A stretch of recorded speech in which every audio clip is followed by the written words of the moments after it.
Hello and welcome to Seal League playoffs here in Demacia Legion. We have Team Defiant versus KG Baron Not Included. Here I have with me Real Botics, and I'm Sheepshead. Hello. I think we're just waiting for draft to get started here. I believe Team Defiant is down 2 bans tonight, so due to some subs, so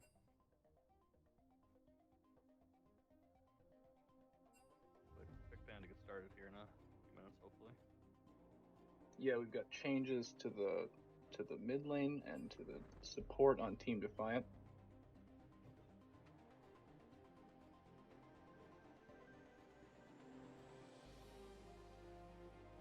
So, Real Botics, what kind of things do you think you're going to look? Do you think that they're going to be drafting tonight? Well, it looks like their jungler plays primarily AP junglers, so he plays a lot of Talia. So I suspect we're going to see something like either Talia banned or picked here. She's pretty strong right now. Plays some Elise and Echo jungle as well. So I'm primarily looking at the jungler picks there. Putting the jungler on something comfortable, especially with all the recent jungle changes in 11.4. Sounds like something a jungle player would say. Yeah, I'm getting that. No flame.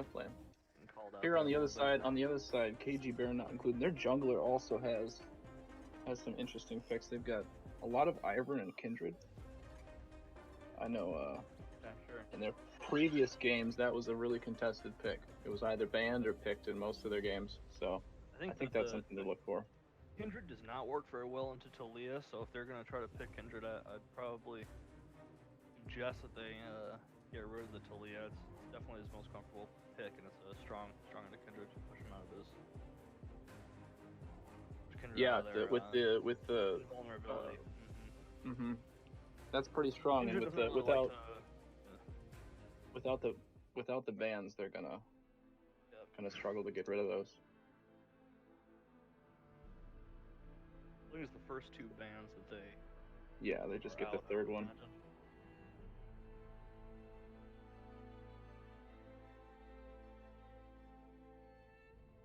You know what either team plays in the bot lane? I wasn't sure about Team Defiant with the changes. I know. I think they said it looked like Aphelios.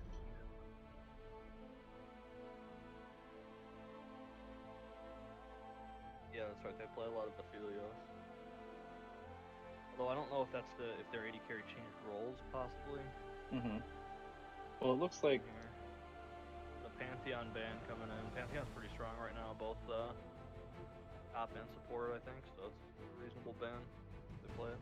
I think Pantheon's particularly strong in these in Demacia and even up to like Piltover where we're at. It's just such a strong early game pick.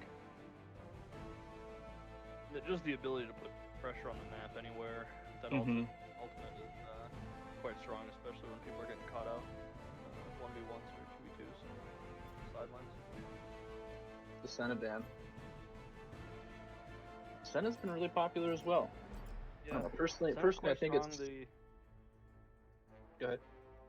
I was gonna say Senna hasn't gotten nerfed yet. She's getting nerfed in the next patch with the Ginsu changes, but right now Ginsu Rageblade and Kraken Slayer build is still quite strong on her, so it's pretty face roll if she gets ahead, but I'm kind of with you. I think she's overvalued. I think she's super hard to play in a uncoordinated environment. So I think like Team Defiant with two subs might be. Oh, I think we had a no ban on the third ban here. That's an Udyr ban, yeah.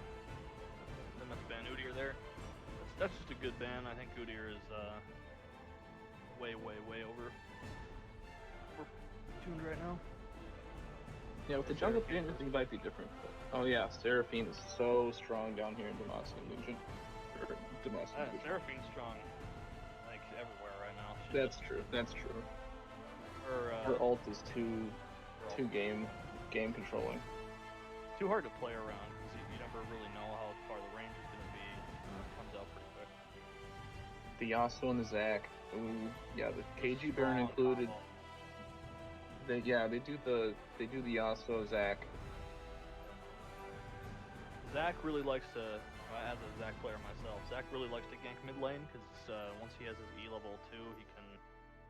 There's a lot of ways to get in on mid, and so comboing that with the Yasuo for the free knockups is really, really strong.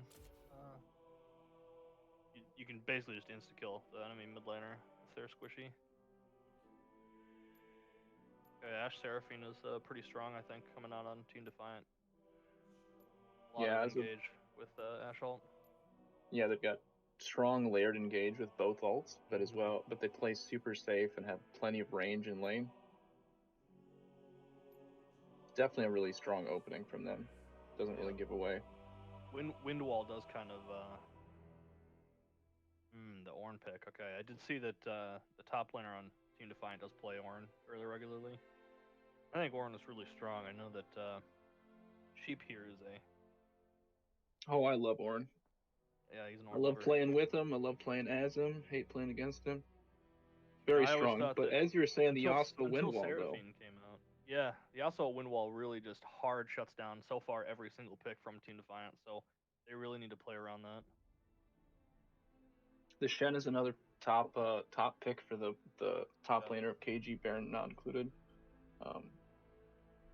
It doesn't provide as much of the AOE in the team fights or support the Yasuo in that sense, but the split push pressure is going to be really important to keep the strong team fight that Team Defiant has on its toes, because otherwise they're probably going to lose these full engages. Yeah. Just the combo of having Zac E into the back line to Yasuo ult Chen ult is brutal if you get caught in a 5v5 and get a good Zac engage.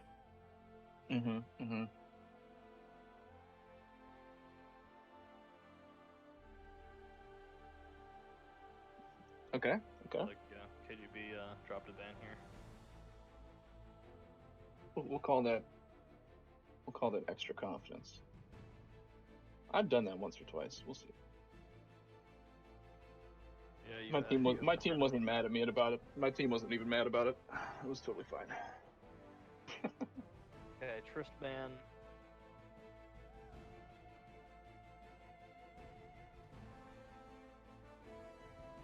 Yeah, I think we can raise our volume a little bit. I can raise my microphone volume, I think.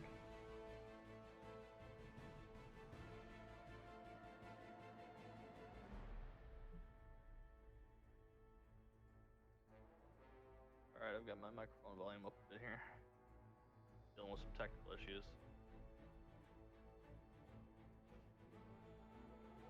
Hopefully it's a little bit better. Try to enunciate a little bit more as well. Probably wouldn't hurt. Yeah, I can just be a little louder too. With the Galio ban, I assume they wanted to take that away from the mid laner. It's a pretty good matchup in a Yasuo in lane anyway. Actually, from a team comp perspective, does play well into Shen to give some way to match the full pressure, at least in the mid and late game.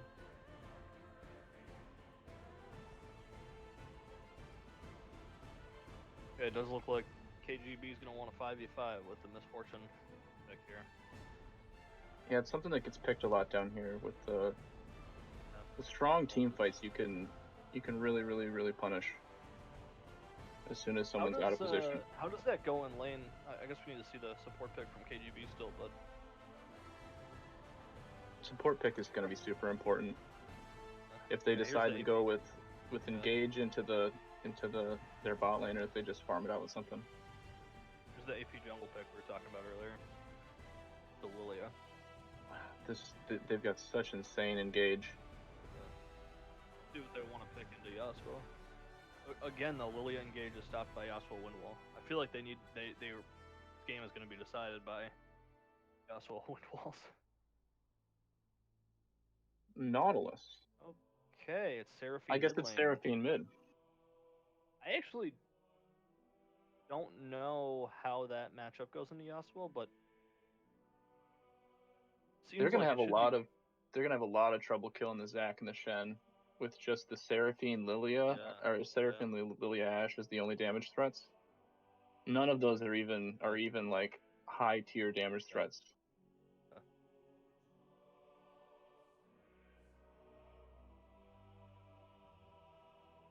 Oh, I like the pick of the Morgana here because that's really strong into the Ashe and the Yeah, that's Seraphine and the Ornn. They get a lot out of that out of the spell shield in this comp. they are quite low in magic damage though on the KGB side. Not so low that it's going to be a huge issue, but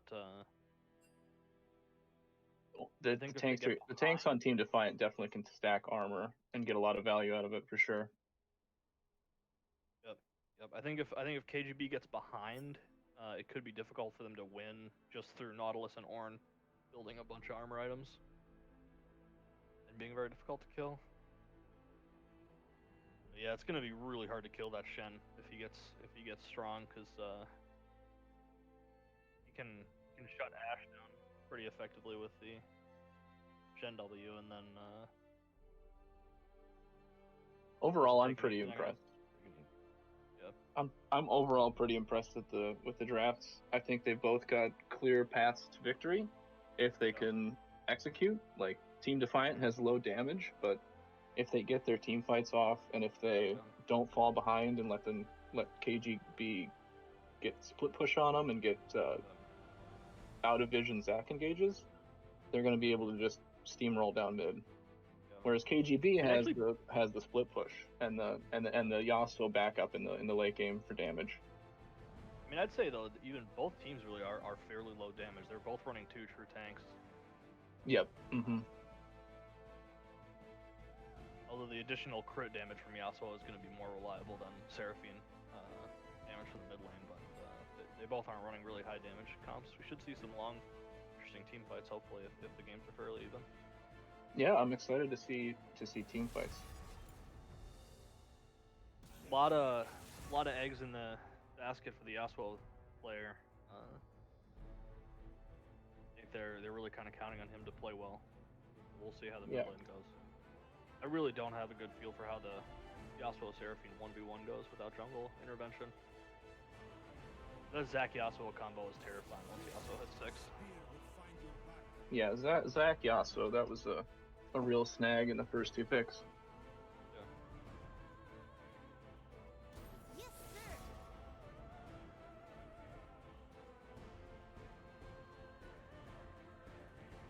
Yes, sir. It's just once Yasuo hits 6, Zac can easily hit mid lane from pretty much anywhere on the map. I mean, Zac has so many paths to gank mid.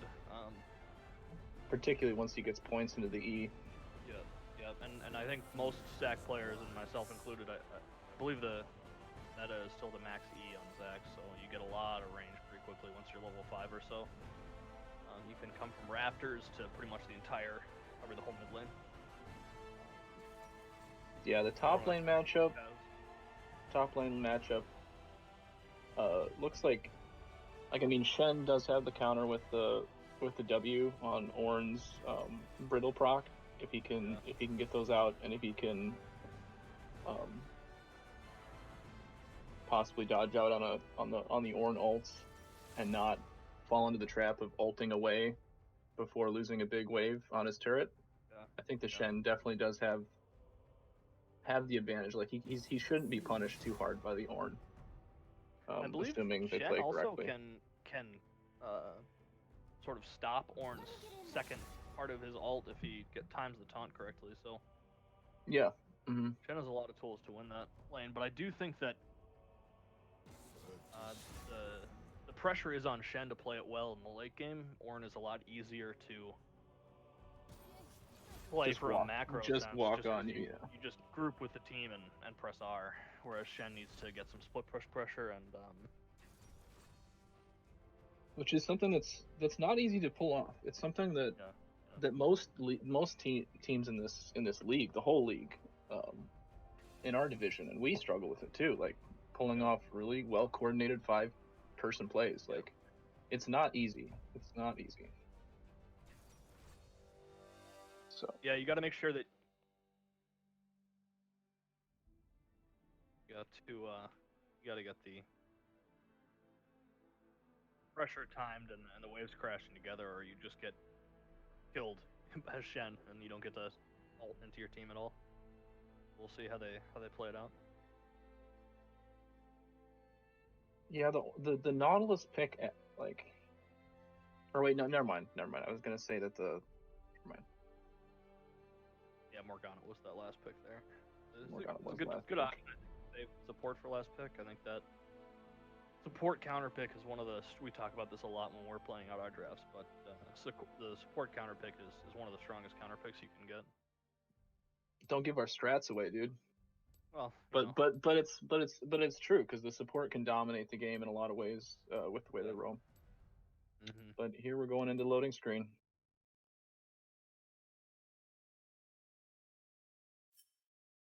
Well, we still have a few minutes to talk.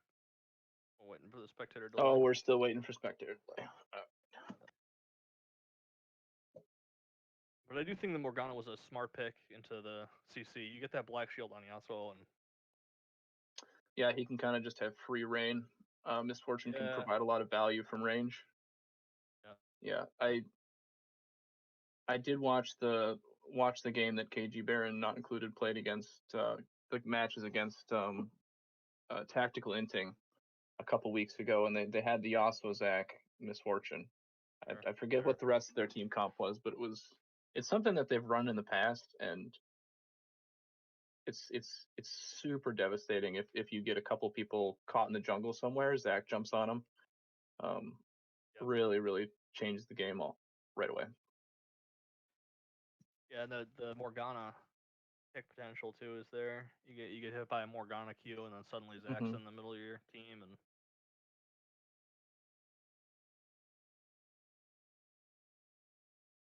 yeah, I guess I should bring up the stream chat too, so we can. Oh yeah, we got stuff going on in stream chat. Oh goodness. Oh well, I got some of that. I got some of that loving too. I appreciate that. All right, shout out to Lagos for that. Lagos giving away. Not sure what the pronunciation. You know what? We'll go with there, we'll run with it. Yeah.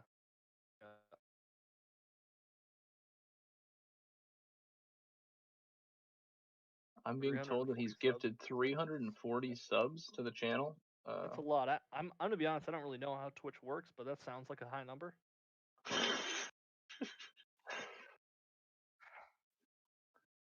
Yeah, it's $5 a sub. Worth of. You know what? We appreciate that kind of generosity, and it's for a good cause. It's good. It's for a. Yeah, it's a pastime, really. It's America's new pastime. It's the next baseball, you know. It's the baseball. It's quarantine baseball, basically. To be honest.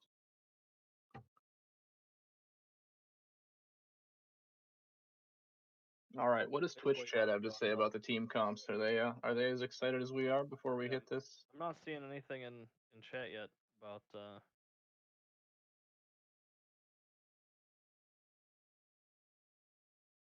Yeah, I don't know that I necessarily agree that KGB's is easier to execute. I think the Shen split push is actually harder than the. I mean, the Team Defiant really is just groups 5 people and.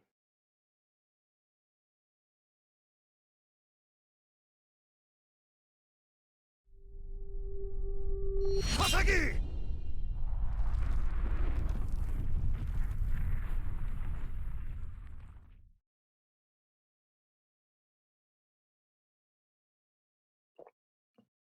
Yeah, as I was saying, I think that actually, just from an execution perspective, I think that Team Defiance comp is easier because you really just need to group up as 5 people and get a good engage with all your CC. Literally any single one of them can initiate, can make plays, and start something. However, and once one person gets something, all the rest of it is going to be flying. So that's right. But I do think that Team Defiant is a lot harder to get back into the game if they fall behind significantly early. I think the fact that we've got a newer roster, a roster of people who haven't necessarily played together a lot, means that they really made some good decisions as far as the draft goes. I think that's going to be really good for them. Yep, I definitely agree with that. Got Yasuo with Fleet for Footwork, which is the lane prio pick. Conqueror probably is stronger late game. We'll see.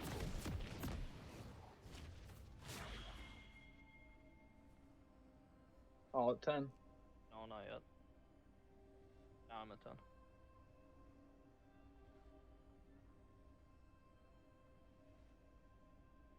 All right. We're in game. Walking on to the Rift, Let's we see if have there's any- Team Defiant versus KG, Baron not included. This is the last opportunity these two are going to have to prove their worth. One will go on to the rest of the bracket, and one will be eliminated for Season 5. 30 seconds until minions spawn. That's right. Team Defiant hasn't won any games yet, so hopefully they can pull it together for this last hurrah. I wasn't going to say it. I wasn't going to say it, have, but we got the subs bringing in new life to this team. Yep. It's gonna really pay off. I think I'm looking forward to it. We're keeping positive mental. I hope they are too. It's a game, you know. Easier to remember when you're winning. That's Not definitely really. true. Not a lot of level 1 action here. Everybody's kind of Team Defiant really free with their wards, just throwing their wards out there. They don't want to risk getting caught by the Morgana. Okay, it looks like Zach is starting top lane to dodge the Lilia, which I think is actually a good call. Lilia can definitely evade and pressure Zach early pretty heavily. Does Lilia do pretty well in 1v1s generally, or is it just Zach's weakness? Lilia does well into anyone who can't easily just get on her and kill her, so, you know, if I were playing Lilia, I probably wouldn't want to invade on Kha'Zix necessarily, but somebody like Zach doesn't really have any pressure. Someone who can't close and just does a lot DPS. of damage, actually. Very bursty though. If she misses her Yep. her abilities, she kind of out of luck. It's like Darius, sort of. You know, you want to, if you can get on top of her easily, her damage comes down by about half. All right, both junglers going for the Krugs. Safe, both clear, slow probably paths. coming out of both. Level 2 advantage bot lane. We're gonna hit the binding to save some time, but we've got them on the Misfortune. Ash, first blood. Yeah, and Misfortune blue flash there too, so really good from Team Defiant here. Misfortune's down all suns. Ash still has heal up. Okay, good trade coming out of Ornn for the Shen.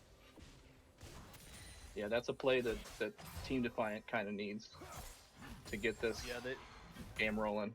They need the mental victory, and it's really important to get an early kill, I think, for them to have some confidence here. I'll let you do play-by-play from now on. I kind of jumped on your role there. That was my bad. I think if Team Defiant gets ahead early and is able to snowball the game, I think they have a very easy path to victory. Yeah, if Yasuo can't get a couple items. There's very little wave clear on KGB's side, so we're gonna have a hard time stalling the game out. Yeah, unless Yasuo gets some items, they really until Yasuo gets some items, they're gonna have a hard time doing damage in these first 2 or 3 dragon fights. Like Lilia's looking mid maybe here, while Zach is bot. Oh, do they have vision of that? They don't have vision of that. Oh, okay, nice engage. Nautilus flash. Everybody was gonna walk away. Morgana binding. Oh, it's the binding at the end there, but everybody already just Tarad. Oh, and Lilia hits the E. Oh, and Yasuo might be dead here. Yasuo might be dead. Oh, Yasuo flash. There's that. There's the Shen W blocking the brittle proc we talked about in drafts.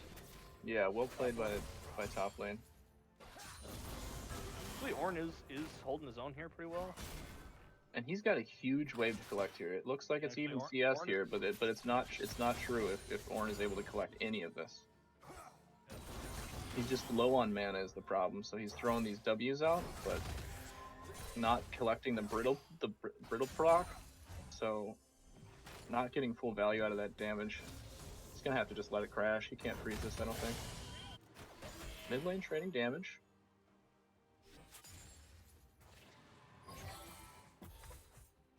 I just noticed, actually, interestingly enough, Yasuo's got TP here. I don't know if that's bad. I'm just surprised you don't usually see Yasuo players take TP, especially into a squishy champ like Seraphine. I think it's smart though, because it means Seraphine can't just push him in and keep him back in the whole game. It's definitely a pick for lane.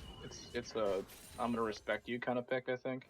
If he were to take Ignite, it's kind of saying taking the Ignite actually does a lot for him in 1v1s. Yeah. Or exhaust even. I think part of it is also just that there's so much riding on Yasuo and not falling behind that you take the Exactly. Here's the Zac coming mid lane. Gets the Q into the Yasuo ult. That's the combo with the Zac Yasuo, but Blows the passive. blocks under turret. I think. Oh, the wind wall to. Oh, the turret just kills Zac. Delays That's the really, inevitable. really sad coming up. Yeah. Seraphine is scary if she gets ahead. Well, there's the brittle proc again. Yeah, if Seraphine ends up having just enough to survive the initial burst or whatever damage that they have, she's got so much to survive. Oh. Fights in the top lane. I think Orin could probably have just kill this guy. He's saving his ult. Oh, now he's so far away though. Just gotta hit it. Now. Oh, he gets it in the flash, and Shen flash too. So tragic plays happening in top lane. Sun's down top lane. No TPs. Orin might get a Swift Force then. Orin actually just denied a ton of CS, as well as took a plate, at least one from Shen. That's pretty big as well. He misplayed a little bit, but honestly, that was still really, really big. Shen's gonna have a really hard time leaving lane at this point, and so if he's coming down for something to do something bot lane where they're already struggling, he's gonna lose out even more and have an impossible time late game against this horn. Mid lane engage. Oh, that was actually really nice. Seraphine got the snare on Yasuo as he dashed for the knockup, so he wasn't able to ult off of that. I didn't notice that. That's really good. I'm glad that you're here, man. That was lucky. Seraphine had that double charge. Engage on the Raptor. Okay, here's the Lilia Zac. But unfortunately, Yasuo has Prio here, so I don't know that Lilia can do this. There's the flash from Lilia.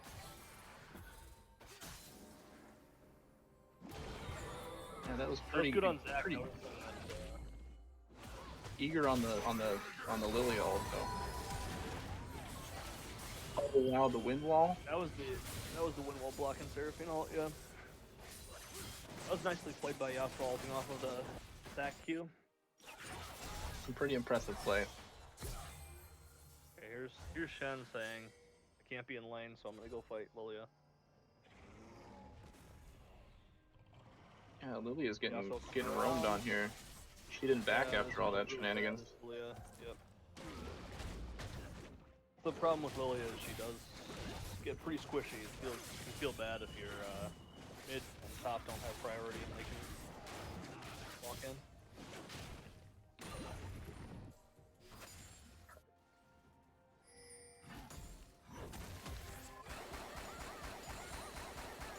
Yeah, that last minute and a half or so really does put KGB back in this game pretty heavily, I think.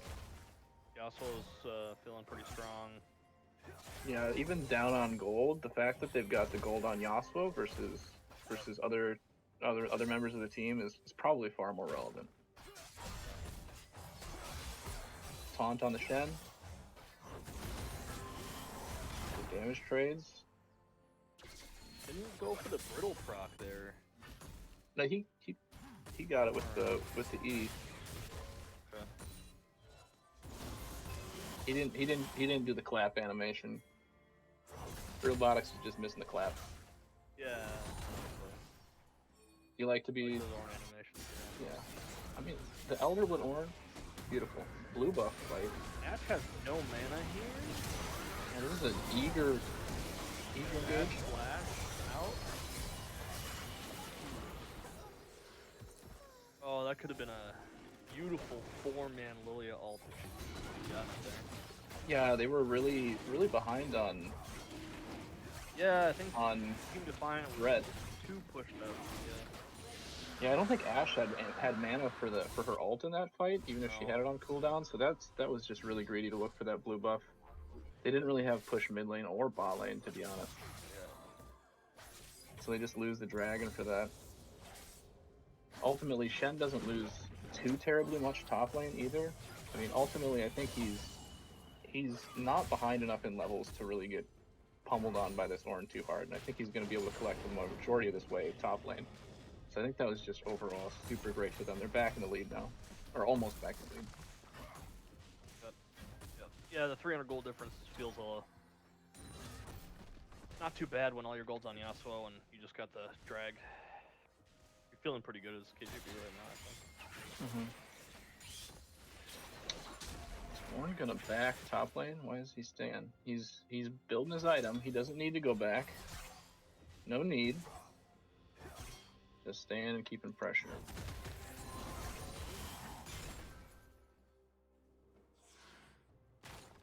Overall, taking a look at the farm, bot lane is retaining its lead after that kill. Ash didn't manage to not fight in the top lane. Not much result.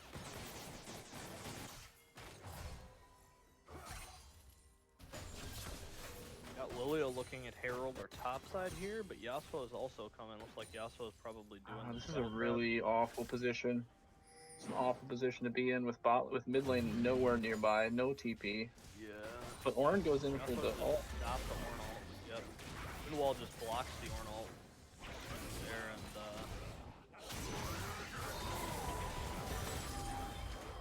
oh, that was a nice. I think she missed the wall there. I don't know why.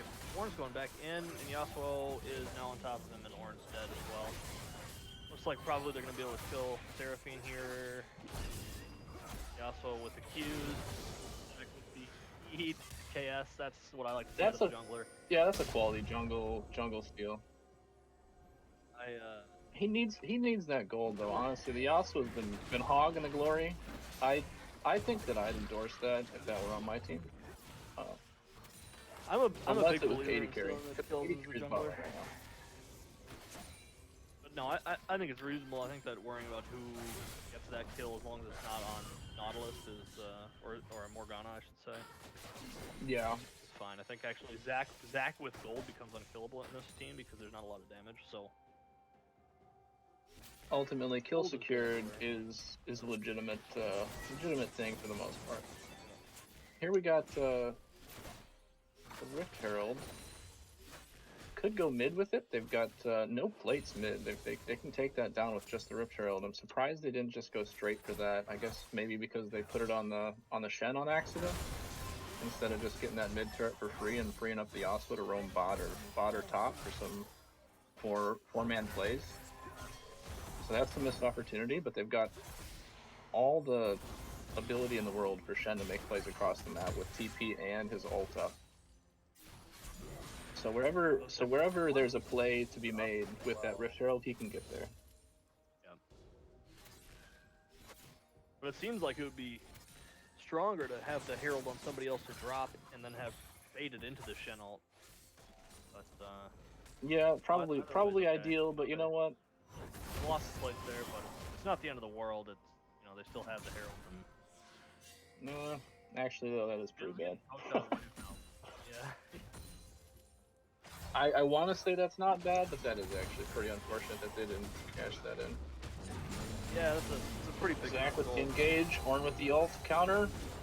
This is it, but I think that he was probably gonna get finished off. Zac had the red buff there, has significant CDR. That was level 9 max E probably here.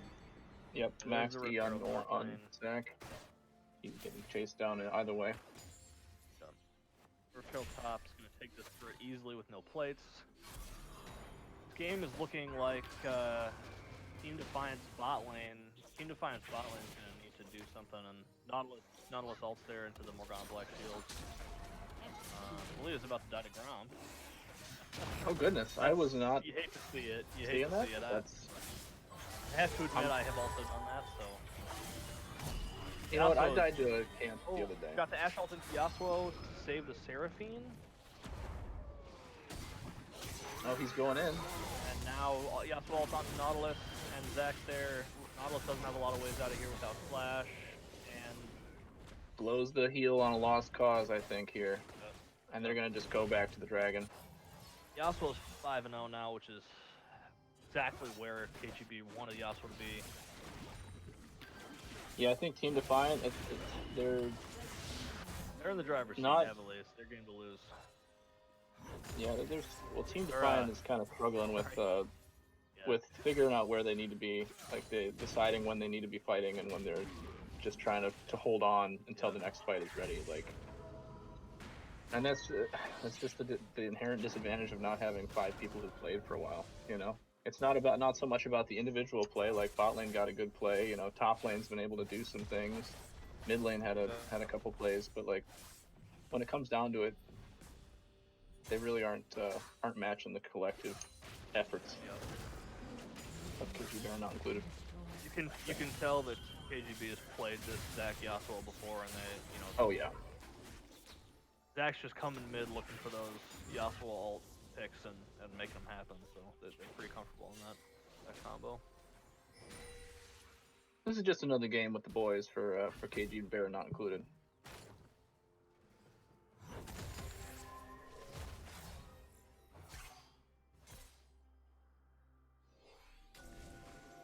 Alright, so how does Team Defiant win this game? I mean, do they have any paths back in? I mean, they're only down 2,000 gold, 2,500 gold. It's not over. But I think that this bot lane Ashe needs to kind of step up and make some plays happen. Yeah, I think there needs to be some, because I really think it needs to be away from the Yasuo. They really need to be fighting somewhere that the Yasuo is not. Oh, wonderful Good ult engage. onto the Misfortune. All the CCs getting dropped. Misfortune blows Flash, dies. Okay, Ashe is actually playing well. It's a good Nautilus ult. Nautilus dropping the CC on the Zach maybe here. Oh, unfortunately. Oh, and we've got an Ashe Ornn coming in the killed side. Zach. We got TP Shen from the TP Shen. coming in. Shen ult into and Yasuo TP actually. Oh, Yasuo wow. ult, and they clean up the rest of that. Well, the so beginning much of for that was flaming the really good. Yasuo for the TP pick there. There's the TP, yep. It was looking really good. Team Defiant bot lane played that well, I thought, but unfortunately, collapse was there from KGB. Yeah, they blew all kinds of stuff off the Misfortune. They got rid of her ult and killed her right before she executed it, and it went on cooldown. But everyone else on KG Baron not included had their things up. Were ready for a play like that to happen. Yeah, those globals are strong. The TP and the ult. It makes it particularly hard to come back into a game. But it's good. I mean, it's good to attempt, make some plays, try to do something. Yeah, it's certainly better than the alternative. Like we were saying, we needed Ashe and Nautilus were in the position they need to start doing something, and they, at the very least, now have blown a couple summoner spells. They've taken out the Shen ult for a little bit. They're trying.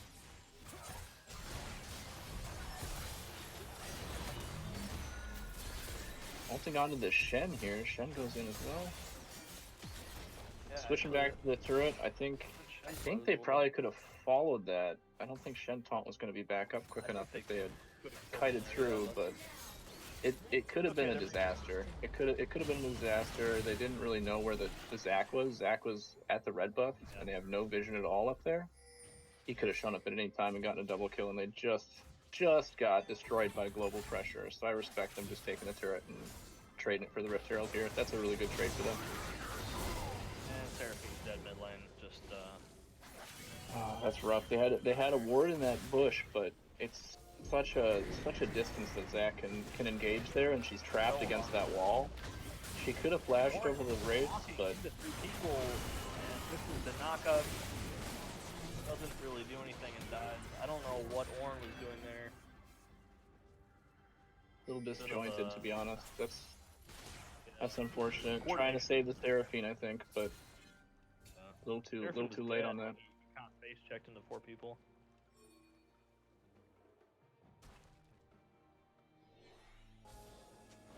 Some tilt maybe coming out of. It's hard because Death the Death Brush. Death Brush is the way to punish.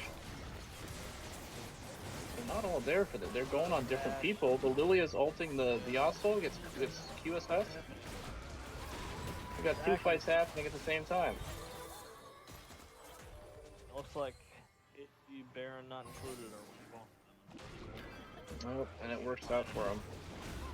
Got to be feeling pretty good right now as KGB. Definitely feeling in the driver's seat With the Ornal. With the Ornal. Respectable. No vision on that pit, so he got pretty close, all things considered. It's unfortunate. I think if they had made a unified fight happen in that round. Yasuo here. Yasuo flashed away. No CC. Oh, the Lilia's caught. Lilia's gonna die to Yasuo here, I think. Yasuo. Nope. The Ash ult misses. Yasuo Q. Oh goodness. Auto attack. Easily kills Lilia. Yasuo blew wind wall here, but unfortunately Ornalt is still down from the dragon. They couldn't collapse on Yasuo after he wasted the wind wall. Block the Ash W. Yeah, they're really not playing to their strengths of engaging with all their powerful CCs at the same time. They're going for these if they'd separate had a couple plays. They'd had a couple of big ults there to just blow Yasuo up. They really need to get those shutdowns. They need to get those bounties to get back in this game, because ultimately it's only a 4,000 gold lead. It's just a matter of where the gold's at. So if they can make it happen where Yasuo's either blown up early or doesn't get to do damage because he's across the wall, or doesn't get a knock up, like,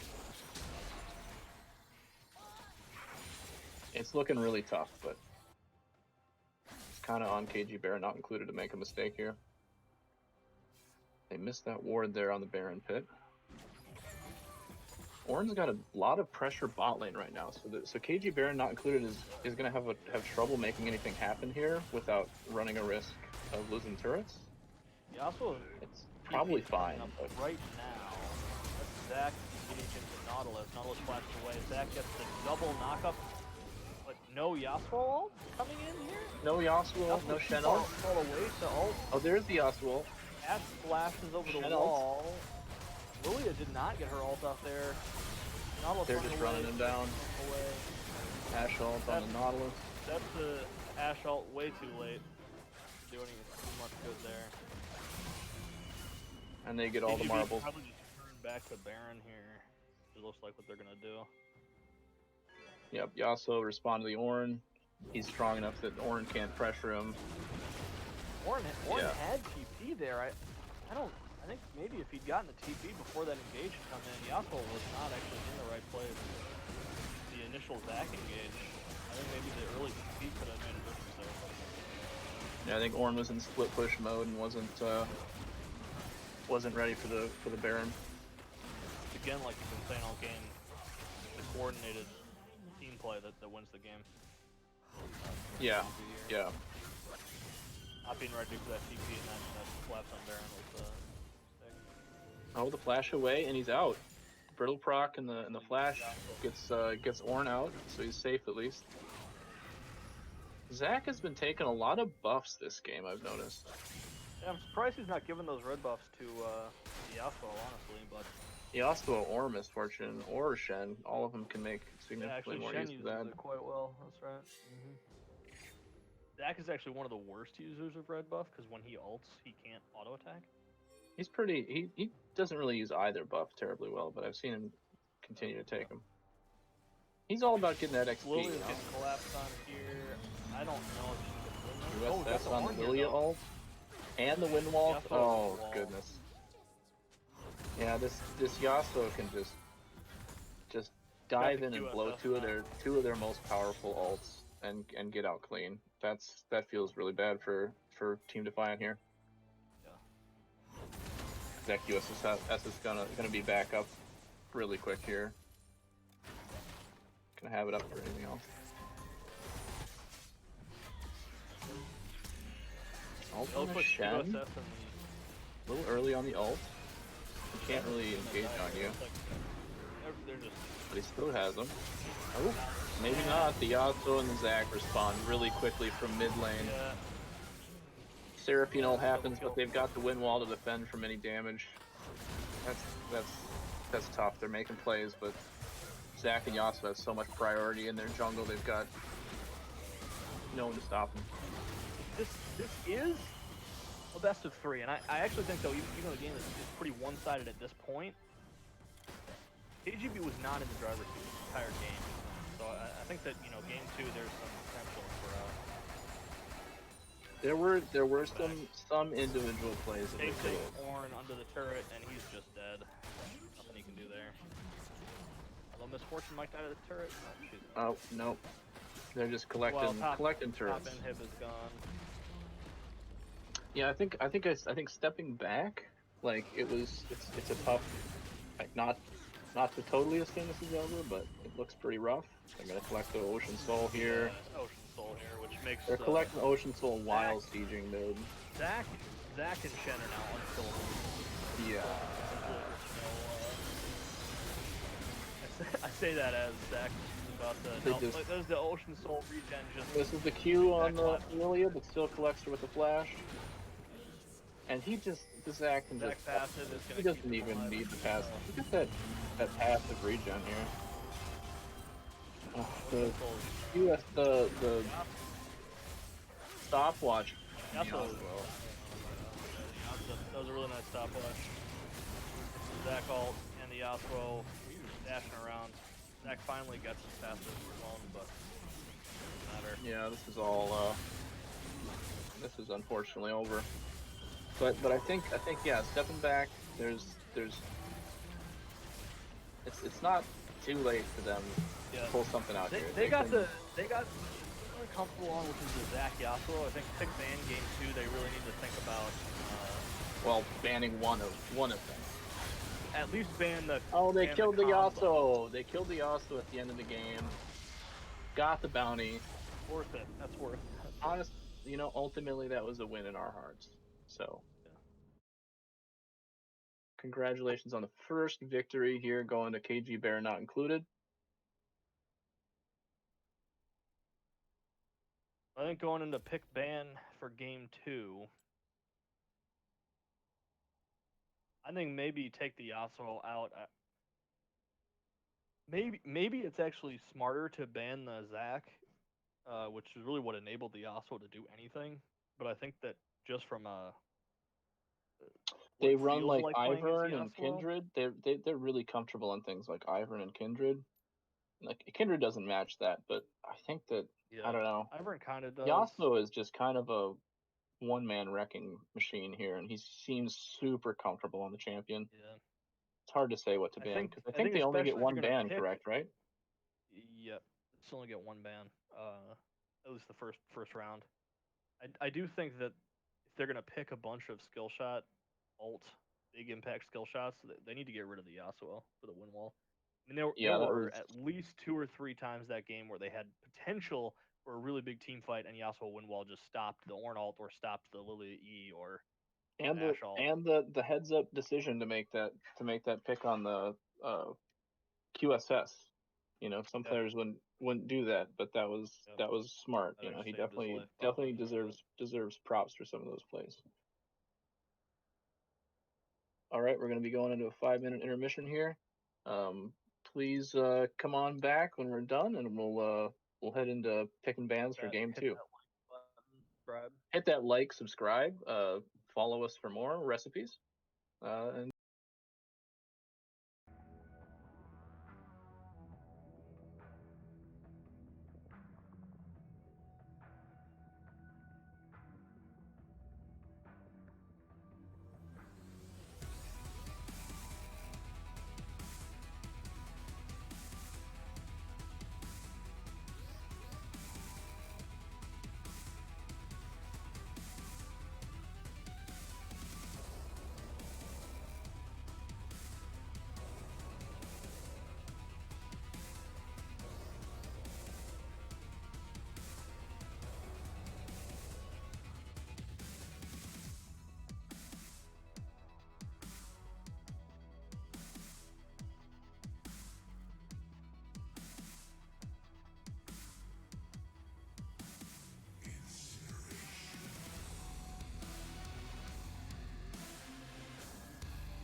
All right, welcome back to our stream of the first match in Demacia division for playoffs. Team Defiant took a tough loss in the first match versus KG Bear not included, but here we are, myself, Sheepshead, and Realbotics to cast this next one. Coming into pick ban here soon, I think that they definitely need to ban either the Yasuo or the Zac, and we were talking about it off stream here for a few minutes. I think the Yasuo ban is probably the. He looked so comfortable on it. Like, he was blowing ults left and right and coming out ahead, didn't die until the end. The wind wall just denied hard to watch. So much of what Team Defiant wanted to do that game. Makes it really yeah, unless they want to switch up their team strategy as a whole, if they want to keep going with those ultimates and everything, they need to get rid of the wind wall. Yep. So what do you think about the decision here from KG Bear not included with side selection now to go back to red side? What do you think about that? I mean, it seems like they're kind of baiting Team Defiant to say, okay, if you don't ban Yasuo or Zac, we're gonna just take Yasuo and Zac as soon as we get the option to. So the other thing that Team Defiant could take the Yasuo. I don't know if their mid laner plays it, but that is an option, is to leave them open and just take the Yasuo here. I don't think so. We'll see. Or if they have a stronger answer for it in the mid lane, maybe. But I think unless you just smash the matchup, Yasuo just does so many things late game that. Yeah, there's a certain point at which Yasuo, once he gets the shield bow, he can just go on the Seraphine at any time. Even if she lands a combo, she doesn't have enough damage to fully 100-0 him without help. And so she just loses so much pressure aside from just being a wave clear bot mid lane. Yeah, definitely.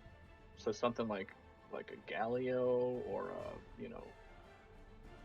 just a burst mage of some sort, like Syndra. I don't know, maybe Syndra. I don't know how that matchup goes with the wind wall.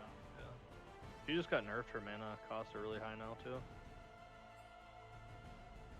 It's a skill matchup, I think, though. Mm-hmm.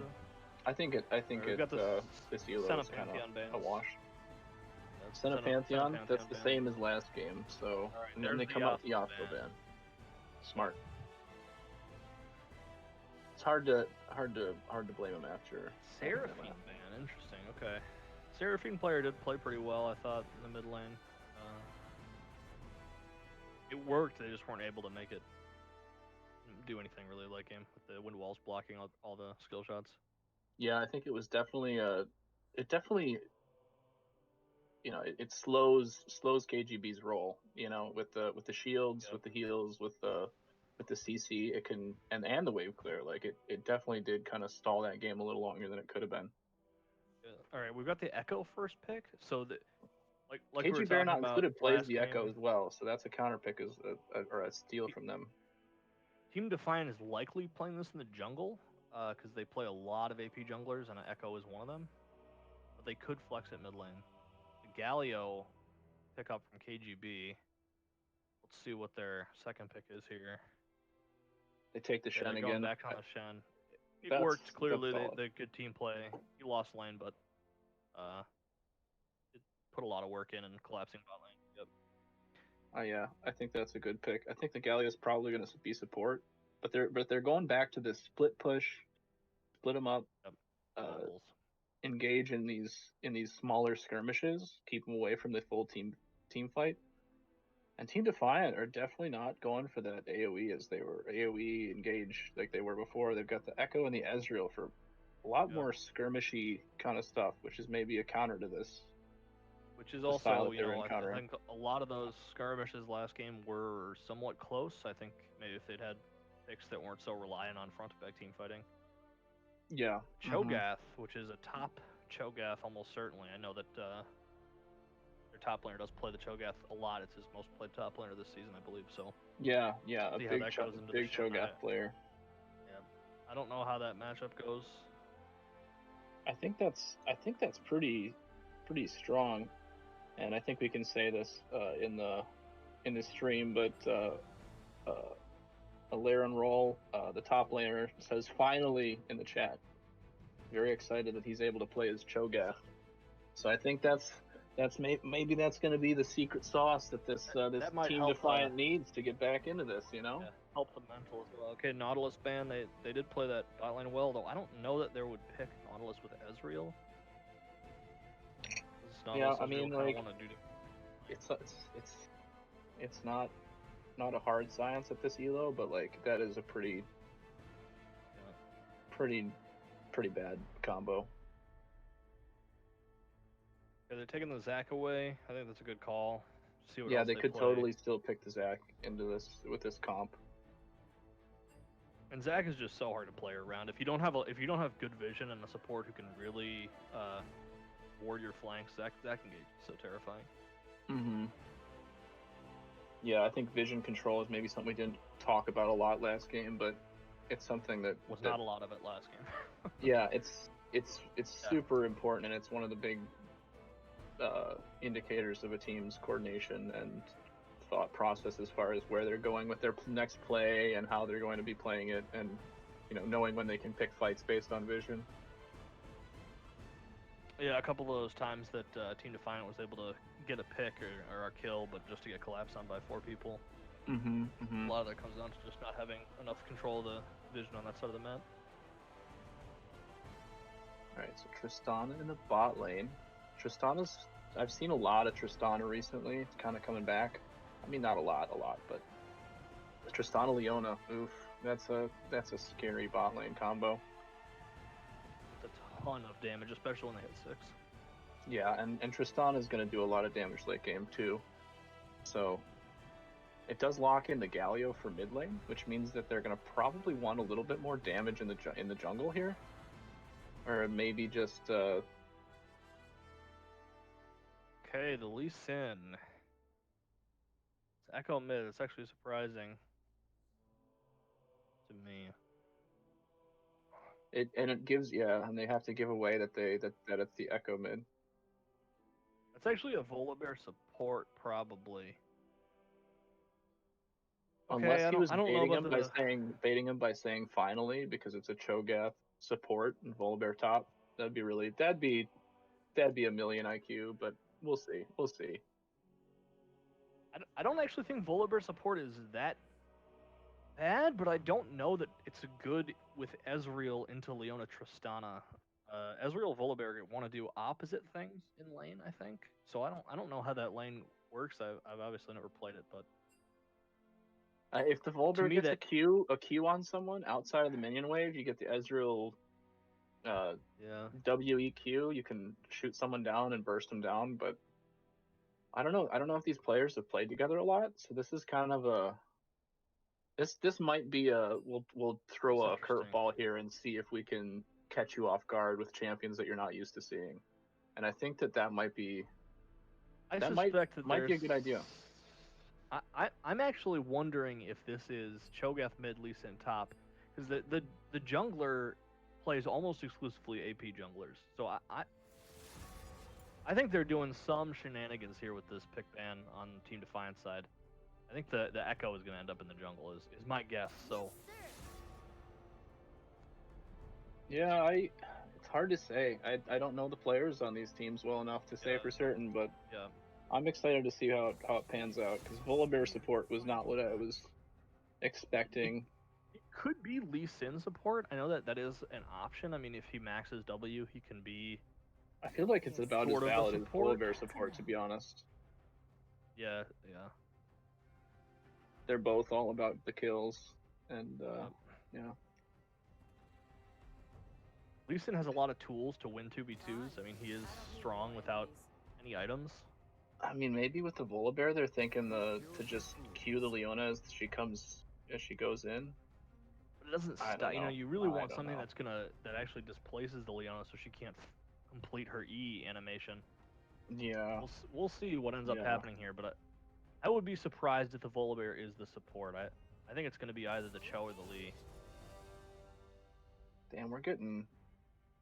I'm not sure if that's love or what that is in chat.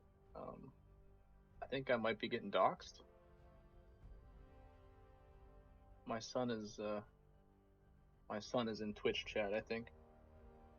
Anyways, we'll talk about something else. I didn't know about them, but we're learning a lot of new things. We're learning. I think the rest of our that, team is in Twitch chat trying to be memers. I think some of them, yeah. I'm getting memed on. I support that. All right, so it does look like the Cho'Gath's top, which is kind of what we expected because he does play a lot of Show. Really interested to see what these jungle picks are. We've got the Shyvana. What do you think? Is it AD or AP Shyvana, do you think? I'm not sure. I think they don't need more damage, but they also don't really need more tankiness. So I actually think they should probably. I think they do want a little bit more damage, but I think either of them would be good. Like the Shyvana, but they play differently. Like the Shyvana's the AD. Volibear jungle, Lee Sin mid lane. That's Wait. That's spicy. No, he's just hovering it. Maybe. There. Okay. Echo mid. So it's Lee Sin support, like we were talking. All about. right. We're getting trolled a little bit. I think actually Soul Reaver. I think we're playing them next week. Tomorrow, I mean next week. Yeah, I think that's right. So we're getting some insight here. Oh, okay. Well, we won't play him too hard then. I do think that the Volibear jungle is actually a good pick into Shyvana. Volibear, especially with the changes in 11.4, the patch we're on right now, Volibear is a lot stronger early in making plays happen than Shyvana. So based on the jungle changes, or did he get a change? Well, it's just that the jungle changes. Shyvana really wants to just sit in the jungle and farm solo dragons.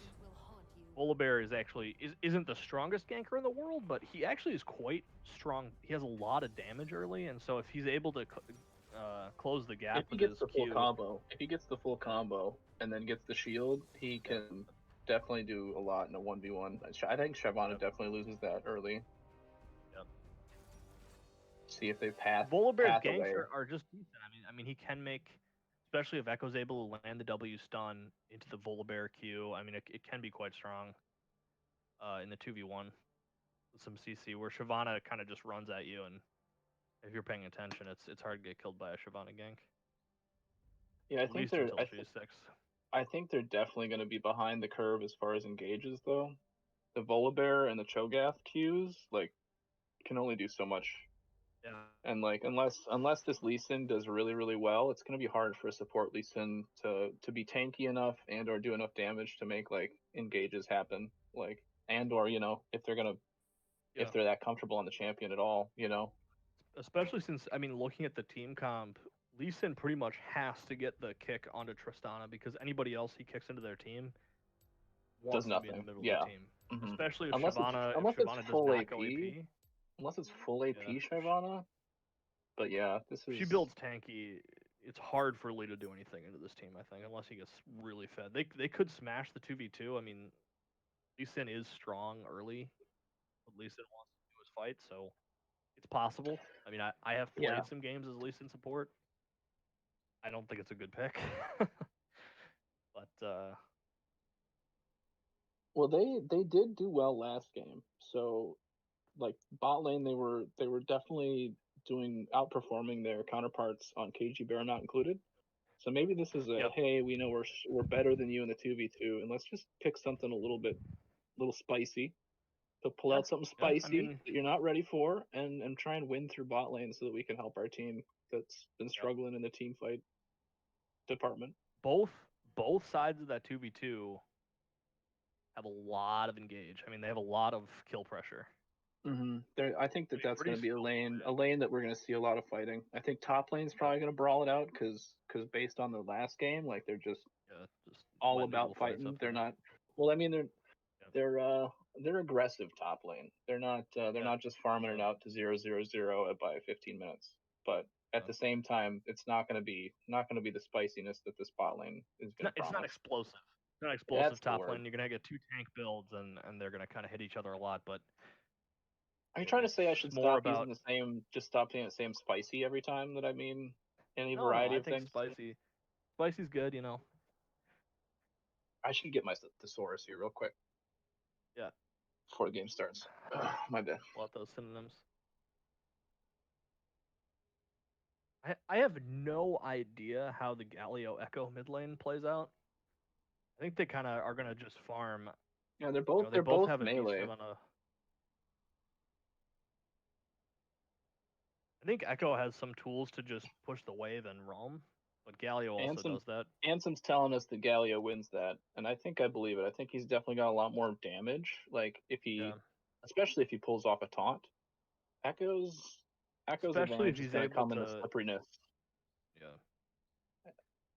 But at As the soon as same time, Galio I think that presses. Echo also wins when it comes to the ultimate. As far as like his roams, I feel like honestly, Echo mid. I've from what I've heard and kind of my experience is just that Echo mid doesn't have a lot of methods to get ahead, to use his lead or to get like kills. He doesn't have like aggressive CC. His W and his ult both rely on waiting for the enemy to misstep or baiting them into a choke or something like that. You got to kind of use Echo to dive bot, basically. I think you got to use the Echo ult to dive bot, so you can just take aggro, dive, kill him, and ult away. All right. But unfortunately, Galio's. Yep.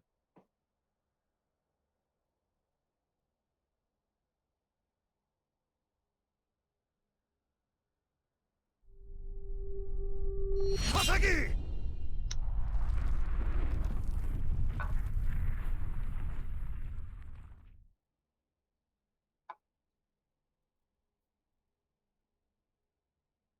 All right. Looks like this is gonna be quick. Loading in here.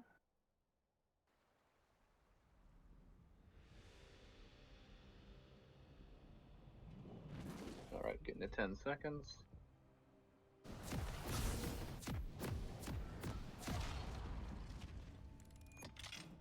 All right, I'm ready to go whenever. Yep.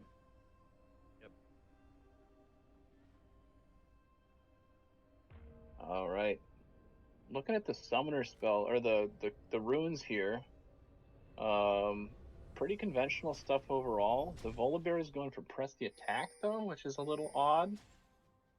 I know we've got a buddy who plays a lot of Volibear and really vouches for this electrocute. Ooh, looks like an invade though. Yeah, I've got an invade coming in from KBB. They're gonna be spotted by the wards. I do think the runes for jungle Volibear can be a little different from lane. Press the attack isn't terrible. It's really strong in the 1v1 if Volibear is able to get 1v1s onto Shyvana. Yeah, because it'll do more sustained long fights will pay off. But yeah, I guess Volibear has a lane. ton of burst if you're able to land everything really fast, so press the attack is pretty strong. Press the attack makes me think he might be going for. Yeah, I guess I really wouldn't know. What's happening topside? Looks like. Got Volibear invading on the red buff, but it looks like Shyvana's coming there. They have it warded out, so they should see this Shyvana coming here. Are they looking? It's actually, they don't. Actually, I think Defiant wins this for sure. Volibear took W first, which is a little bit questionable in my mind because he can't do anything to keep them in a fight long enough to get a second proc on anyone. I think the E or the Q would do a lot. He was anticipating just taking that red buff, I think. I don't think they wanted to encounter the Shyvana there. This is really bad now. Or is it, though? Because they're... Both junglers are missing out on not in a good here. Spot. That was Volibear flash away. Volibear flashed away, but they're just going to walk. Volibear is actually much... Actually, both junglers are fairly safe junglers, so that they're not going to actually feel the starting the jungle at half HP too badly. Shyvana took E first, I think. Whoa, bot lane got the stuff out of Finn is, yeah, different, they didn't focus the same target. That's a tragic mistake that I've made every day of my life. Bad target selection. But still, the Lee Sin level 1, level 2, paying some dividends here in the bot lane. Yeah, I think with this health advantage they've got at this point, the Lee Sin being able to fish for Qs is going to put an enormous amount of pressure on them. as well as the Ezreal naturally fishing for Qs. So now that they're down this deficit in health, the Leona Trist are really in a bad spot. Like, Shyvana's pathing down. Volibear took the 3 camps, or Shyvana's... Looks like Shyvana's making an aggressive play for the Rift red here. Wolves into Scuttle Crab. Volibear is smartly just going for this top Scuttle Crab here to make sure that he doesn't get double crabbed, which feels really bad as a jungler. Does he know that? I mean, maybe he's just not afraid of her taking his red buff. Kind of confident, I think, maybe. Yeah, Volibear clears.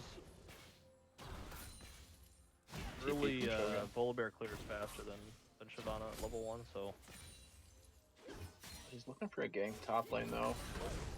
No wards. Echo might be just dead here. Echo's gonna have to flash, I think.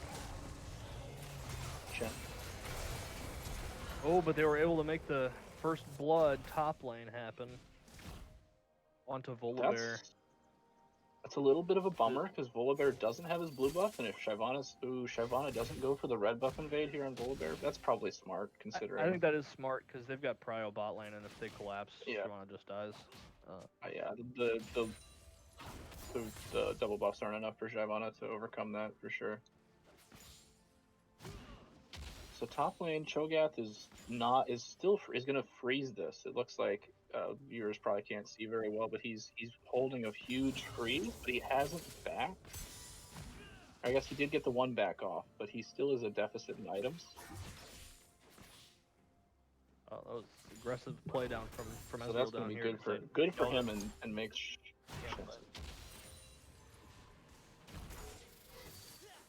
The bombs on Volibear means that Volibear is almost certainly going for Chem Tank instead of a more damage-focused build. I think that's really good for jungle.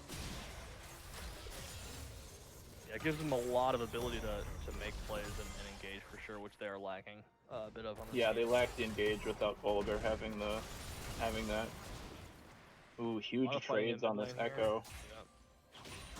Yeah, that's definitely playing out with the Galio having a lot more upfront damage to just punish. Huge Galio. Oh, that Echo's dead. That was a pretty nice flash juicy flash. From flash taunt from Galio. Definitely knowing his Volibear can actually pick this wave up without dying to in the 2v2. Yeah, jungle Shyvana doesn't have a whole lot to provide in a 2v2 fight, or even a 2v1 fight, to be honest. Oh, we might have Cho'Gath. Cho'Gath's level 6, but he doesn't have any mana.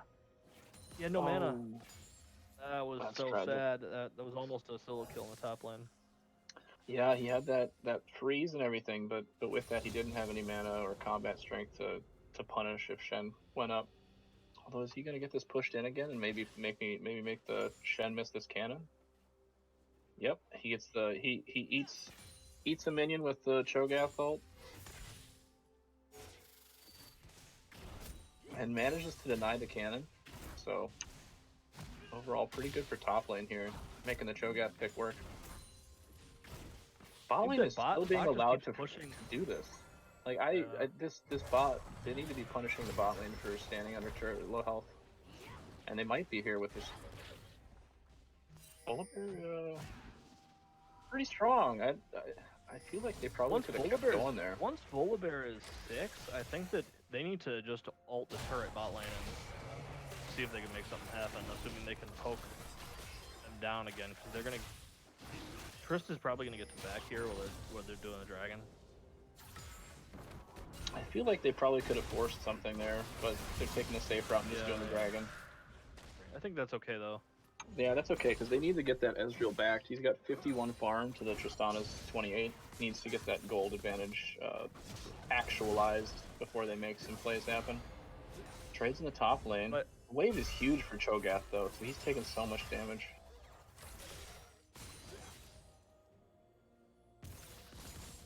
That's the Ezreal build actually that's quite popular right now with Duskblade into Essence Reaver, although I think Essence Reaver first is more common, but Duskblade Essence Reaver. Yeah, looking at the builds, so the so I've been playing a lot of Ezreal recently, and the build that's really popular that TSM Lost played the other day was the Essence Reaver into Duskblade. For those of you who don't know, Essence Reaver's been having a real flavor of the month kind of attitude going on. A lot of people have been picking it up first item before their mythics because it does so much damage. It still gives you crit even if you don't want crit. That's nice on Ezreal. It feels so good to hit a random crit. And once you get it on Ezreal, you can't run out of mana because you just hit a Q on a minion and you restore more mana than the Q was worth. But the Serrated Dirk on the Ezreal first is kind of a interesting take on that.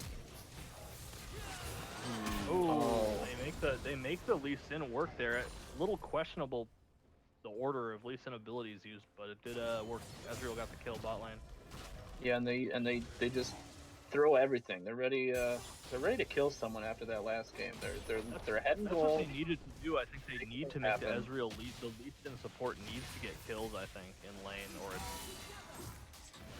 Ooh, they're getting engaged on by the Shyvana. Shyvana has ult.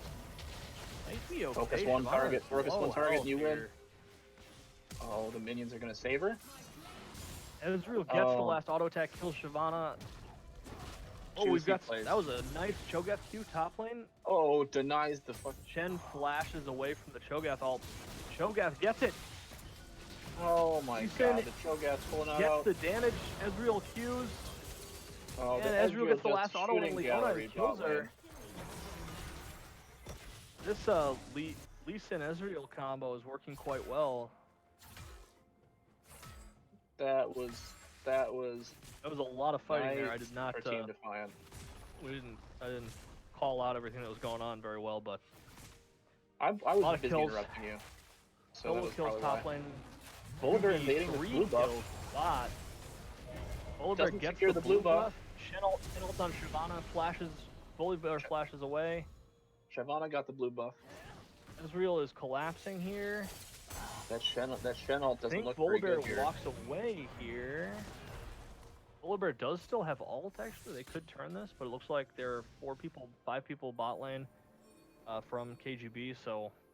That was a really strong, a really big mistake, to be honest, from the Shen. But Cho'Gath chooses not to push the top lane. He knows where the jungler is, he knows where the top laner went, but really wants to go back instead of pushing that wave in and maybe even getting that top lane turret to punish that Shen. But you know, maybe that's going to pay off. He needed to buy after getting his last kill. He doesn't want to give away his bounty. Yep. If he does have one here, I guess he doesn't. That Ezreal is up 40 CS on Tristana right now, which is huge, and actually is going to start to feel really bad as Tristana. She's not going to be able to do anything. Yeah. Unless she's able to get a couple of kills back here. Rushes the Duskblade, so yeah, you know, I can see how you might want to do that, but personally, I really disagree with that choice.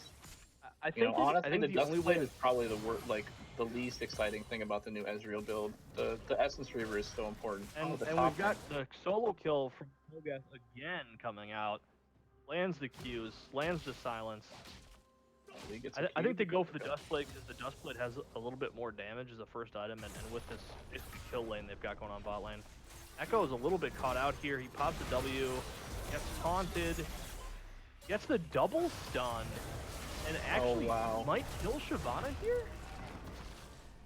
Galio ults on top of Shyvana to keep her alive, and Volibear ults away. Ezreal gets the kill, but is going to die for it, probably. Yeah, okay, that's another kill. Bot lane, though, fighting across the entire map. The Lee Sin Ezreal picks up another 2v2 solo kill onto it looks Tristana. like it was they used their ultimates there to pull the kill off on the Tristana. And they're really turning this game around. If we take a step back, it's up over 6,000 gold. They've got a really powerful top lane, really powerful bot lane. You know, both clearly smashing. So like last game, the Yasuo was clearly ahead. And, you know, it wasn't just a weak little advantage, you know, across the team. It was clearly on the people they wanted it on. Here, they've got it on the Ezreal. They've got it on the Cho'Gath. I think that's really good. And I think actually the Echo is more or less even. I mean, they're pretty much even in farm, and Galio got an extra kill, but it's not the end of the world. Galio isn't going to be able to solo carry this game against the Ezreal Yes. Cho'Gath, so Certainly, that's yeah. Having kills on the Galio is not the end of the world here. I think the worst case scenario would be to get the Tristana really big. she's going for onto the Echo right now. Incredibly aggressive. Echo Jumps in and ults onto the Echo. and just kind of walks away. Echo pops the hourglass and the stopwatch. I'm gonna be honest, that didn't seem like a very comfortable play. Like they were confident with that one. Okay, Ezreal going in. W. You just have a lot more damage than KGB right now. Yeah, with this amount of gold lead at this stage in the game, at 13 minutes, they've got the bot lane turret down, the top lane turret down. They can group for free. They don't have any reason to like. I'm being told that they've got a lot of gold in their inventories though, and that's true. If the viewer can maybe show us the Lucin kill. That's pretty big. The Shen ult comes out on the Galio, but it doesn't come through. And Ezreal gets the kill. Ezreal is huge, and is very much in a position to carry this game. I actually do not have a lot of tools to get on the Ezreal if Leona isn't able to like get the full alt EQ combo. Ezreal can kind of just walk around the rest of their team and CS for free, so... Yeah, this is one of those games where, you know, as an AD carry player, if I'm in Ezreal's position, and I lose, I know it's my fault. You know, as long as he doesn't get caught out, especially because they don't have anything like a Kha'Zix or a Yasuo or any really strong melee DPS. First. Oh, we've got a collapse on the bot lane though as they're doing the Rift Herald. Collapsed on by 4 people, probably dead. Oh, the flash out of the Galio ult. Cho'Gath flashes away. Oh my god. And who gets the kill? They do give it to the Triss, which I think is the right call, but she's still not quite in the game. Although that 500 gold shutdown is a pretty big deal. I think with this wave she has enough to collect her mythic. But that's actually really important that she got the shutdown from the Cho'Gath. That's pretty huge. Honestly, pretty big mistake coming out of Team Defiant there because they didn't have any pressure anywhere else on the map. While the other 4 people were doing Rift Herald, he was way too pushed. Yeah, they get the mid turret and damage on the second with that Rift Herald, but since the plates are down, they don't get that much gold. Yeah. And ultimately, they were going to get that Rift Herald whether Cho'Gath had the pressure there or not, probably. So that's unfortunate, but and it kind of gives the Tristana an ability to do some damage now with her mythic, which she still hasn't gone back to buy. But when they do group back up, also hasn't backed in a while. He's finally back to base. He's got a ton of gold to spend. If he doesn't buy the Essence Reaver, I'm gonna he may be able to just there we fully buy the Essence Reaver. Okay, not quite fully purchase it, but pretty close. All right, he's gonna be slapping, I think is the technical term. But I have to double check my thesaurus real quick before I confirm that. But slapping might be the word.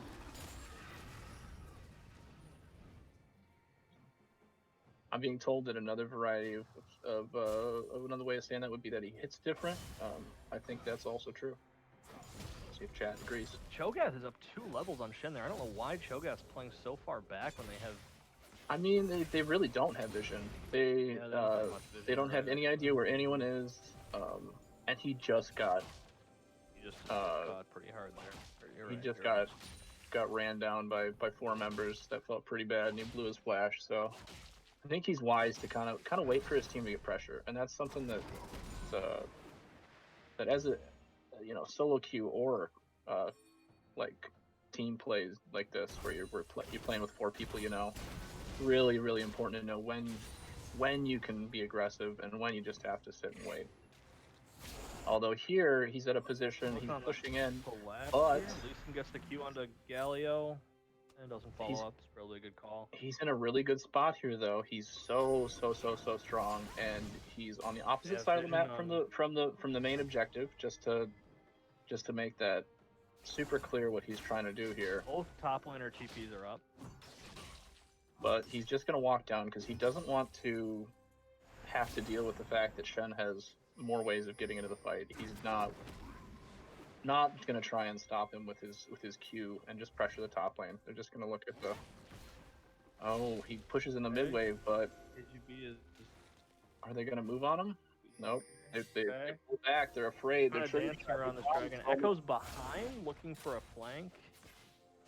I really don't like the way that the Shen came back mid here, because KG Baron not He could have included pushed is so down far that behind top that ultimately turret, they probably. don't even want to fight this.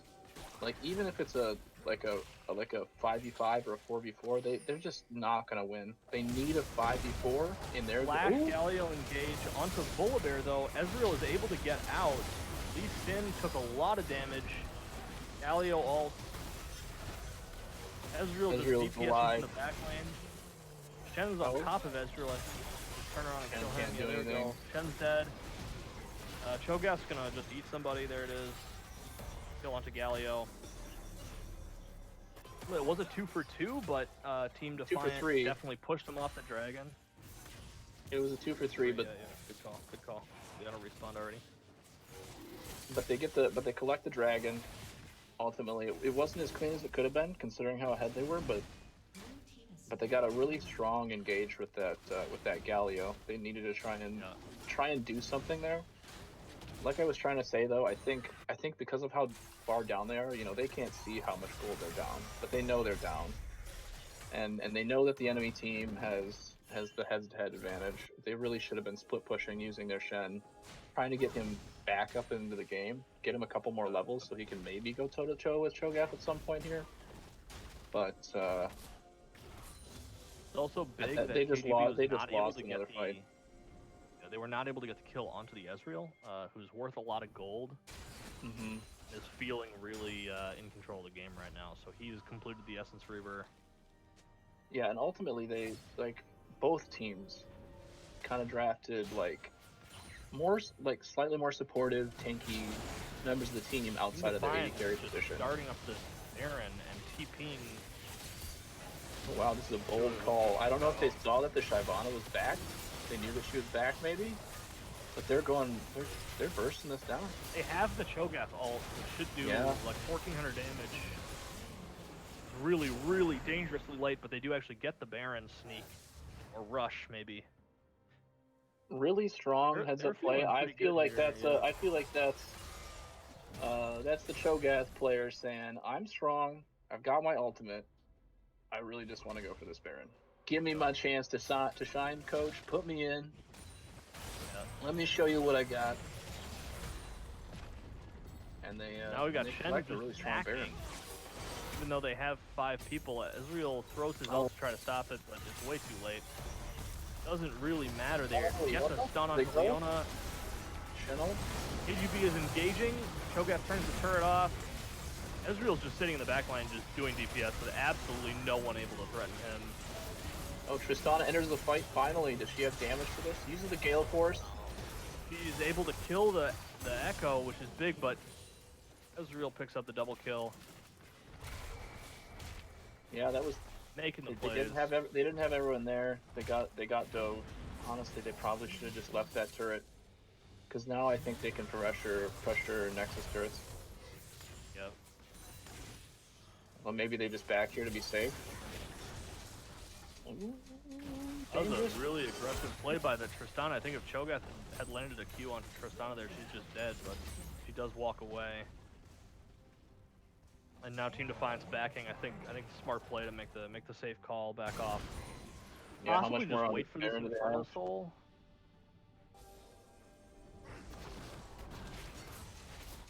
I can't really tell how much Baron they have. Look, clicking on the champions. I don't think it works in Spectator, maybe? Yeah, it looks like it doesn't really work in Spectator, but... I don't know if they can get another push off this, but they should try and use their advanced recalls. Ooh. Looks like they have about 40 seconds of Baron left, probably, based on when the Baron went down. I think it's a 3-minute buff.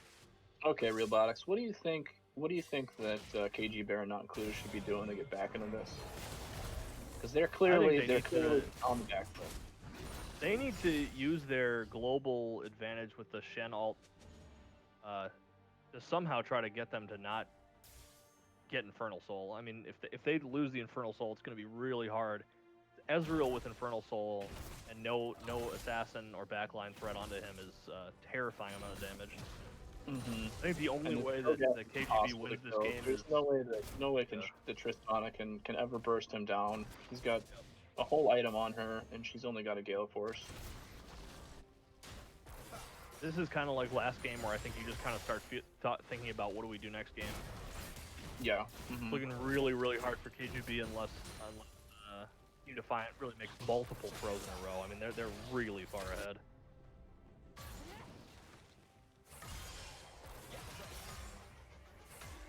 And just reminded here that this, if they can pull this off, will be the first win for Team Defiant of the season. Which I think is ultimately good for everyone. It gives us another game hopefully here. Yep. In this wonderful night of League of Legends. Can I get a here in the Twitch chat, please? Here. Maybe not. Okay. Anyways,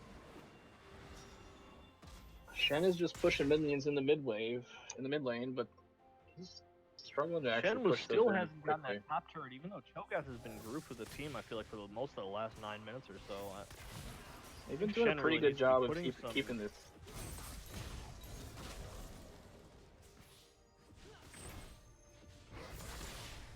Yeah, Leona Mania. Galio is going in. Galio goes in. Everyone has too many tools to get away. Yeah, Galio's already so low. Oh, they get the Ezreal. Shyvana on the backside gets the Ezreal.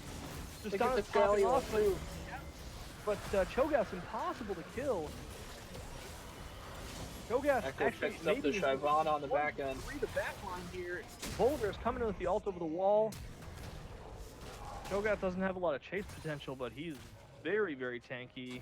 He's just Cho'Gath's TPing into the base to try to end the game. Oh my goodness!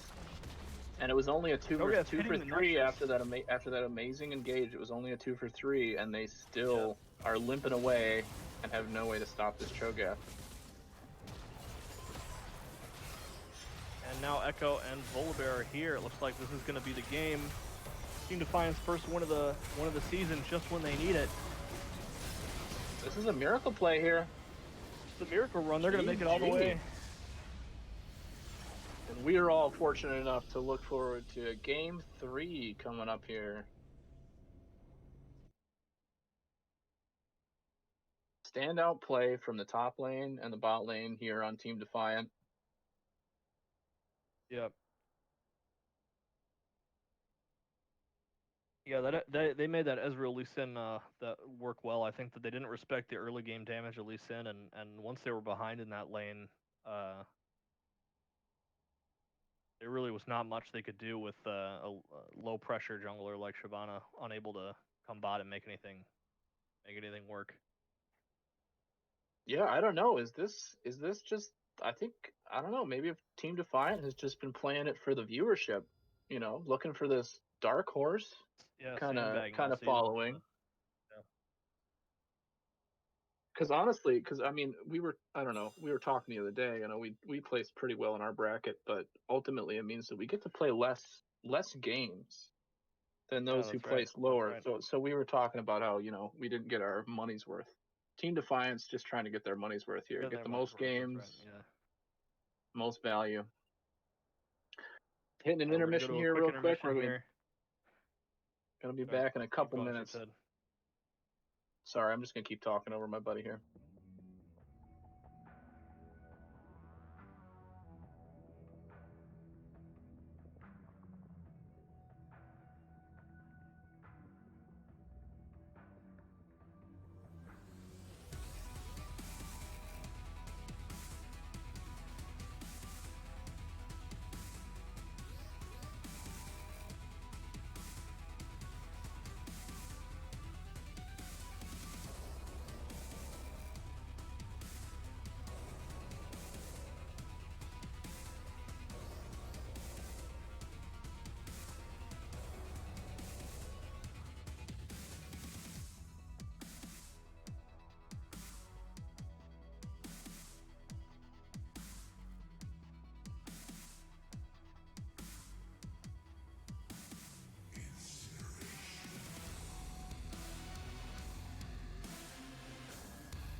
All right, coming back here for pick ban of Game 3 here.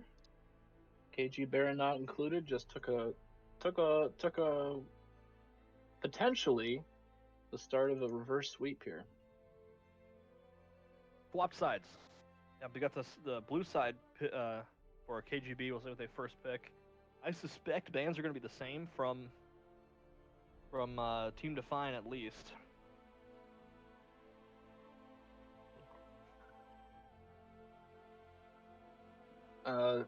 Being told that they're being called Team Dan because of an accident. The mistake in creating the draft, I believe. Typing the wrong letters. Honestly, it's hard to say if it's actually the same team. We might have some imposters on our hands, but who knows? Cho'Gath ban, as we expected. Cho'Gath ban, yep. We kind of. It was a little too strong in that last game. Really like, hard to they, deal with. He wasn't they killed him that one time and got the shutdown on him from a little bit of a misplay. But aside from that, like, it was impossible for them to deal with that Cho'Gath. I think if they go with the Yasuo ban again, which I suspect they will, I think the Ornn can come back out and be effective. I mean, he was good in the 1v1. Yeah, it does rely a little bit more wall. on the teamwork, though, and I think That's true. That's true. And I think that that just having those strong individual lanes was kind of how Team Defiant got through that one. I'm wondering how KG Baron not included is going to go with their draft as well, because in that last game, you know, the beauty of the split push comp with Shen is that if you do get behind, that you have a clear way to avoid team fights and maybe claw back with your split push.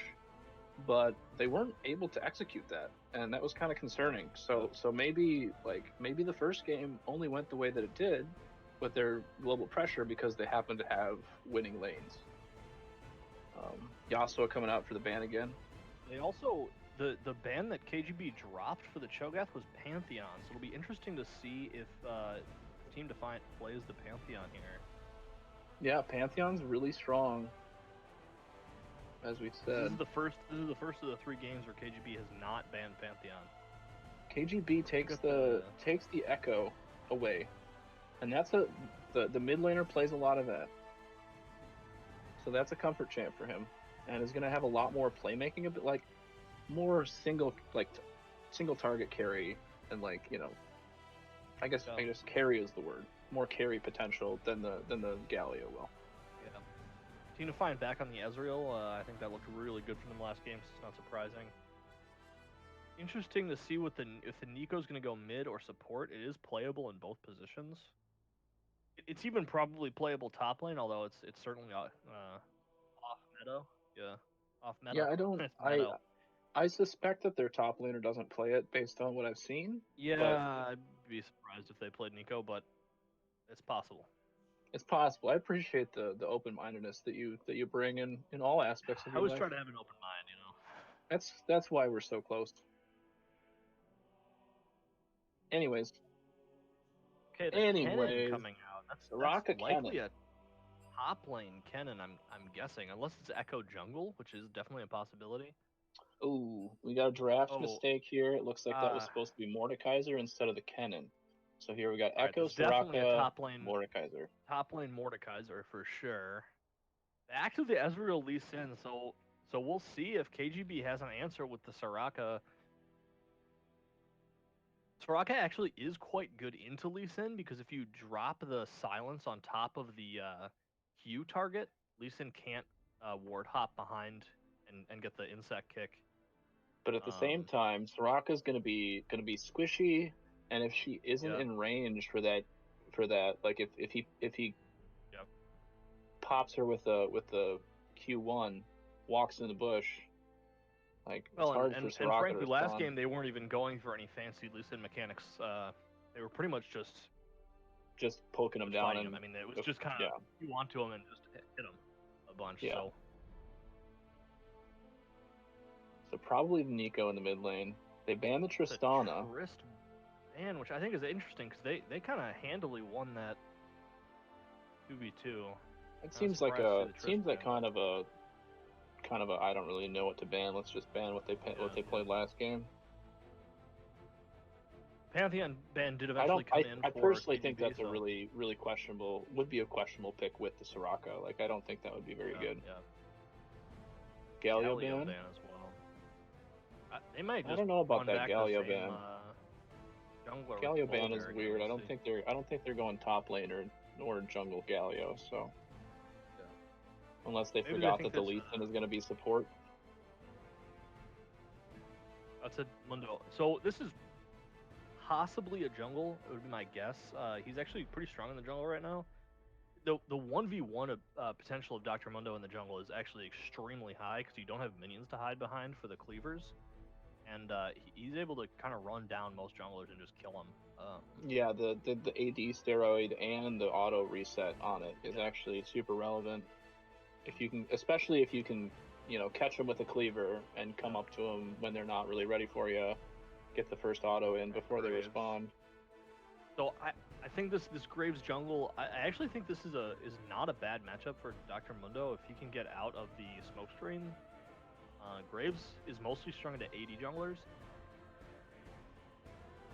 Dr. Yes, Mundo because does of the armor. about 50-50 magic damage and physical damage. So The Ashe Soraka. I like the Ashe Soraka. I think it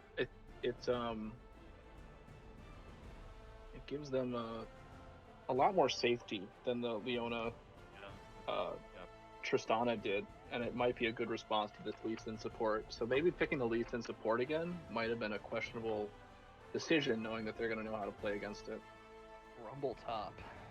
Okay. Rumble top. That was not what I was expecting.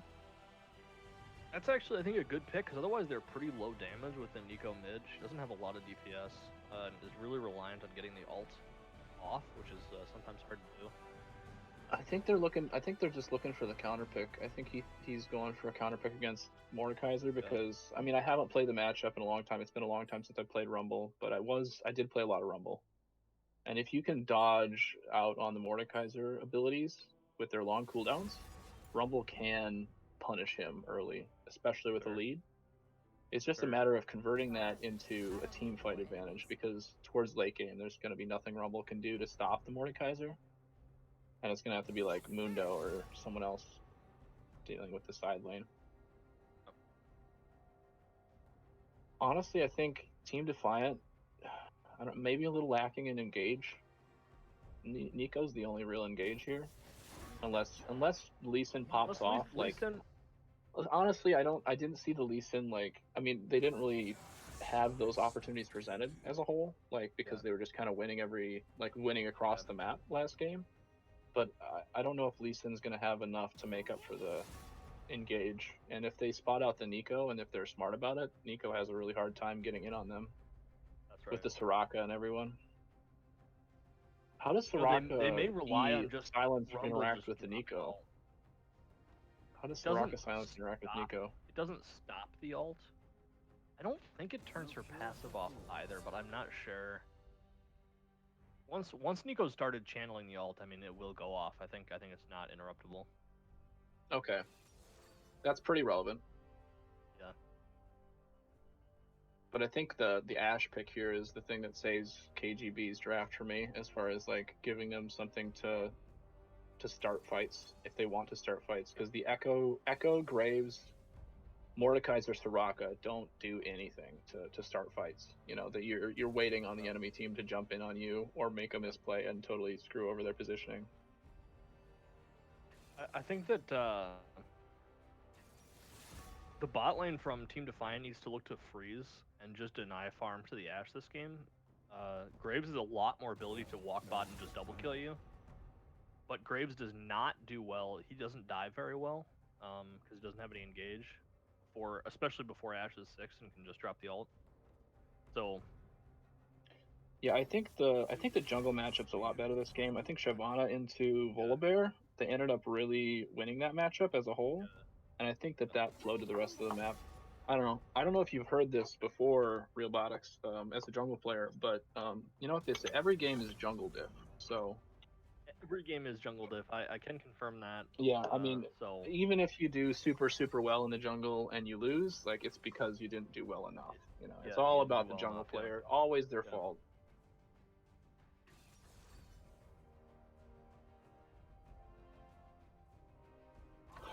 I'm hearing support diff as well. No, Is that's another thing.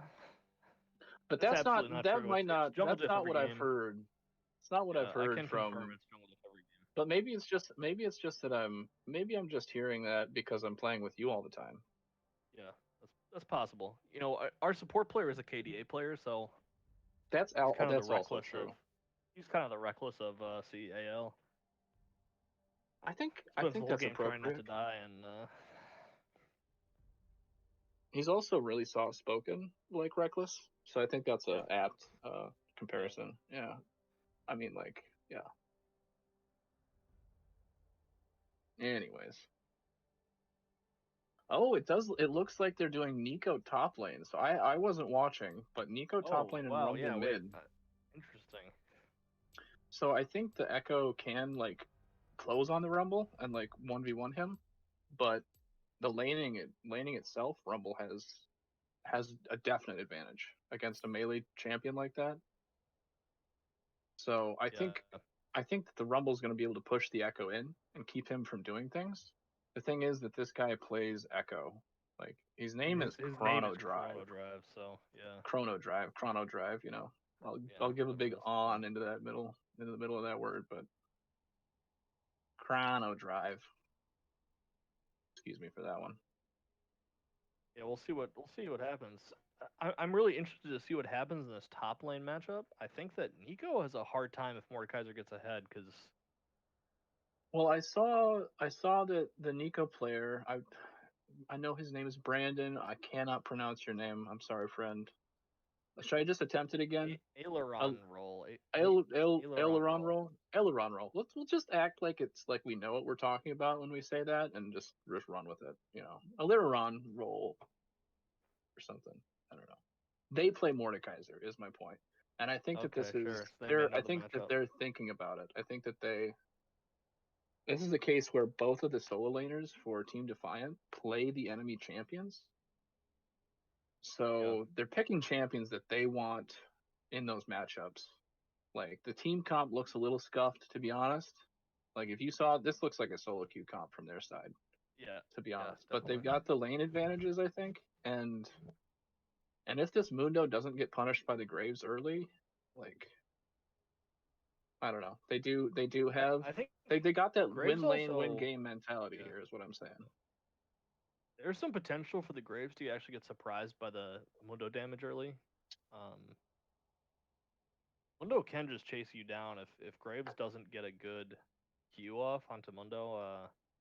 He may just die in the 1v1. It's definitely not completely out of the picture. Yeah, I feel like Graves probably suffers from the jungle changes just because he's not actually that strong early game. In like head-to-heads and doesn't gank as well as some, like not necessarily worse than Mundo, but he's always been that farm until 15 minutes, and you've got 100 farm in 15 minutes out of the jungle or some insane crap like that, and then just win the game is my experience of Graves that do well. So I think it's going to be tougher.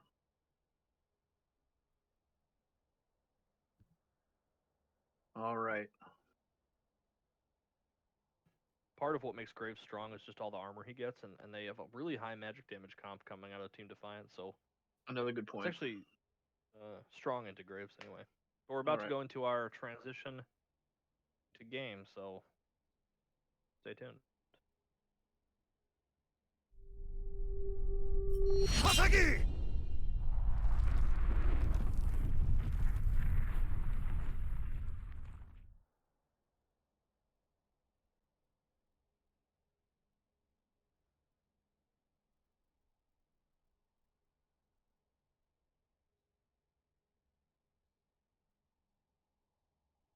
All right. Back into it.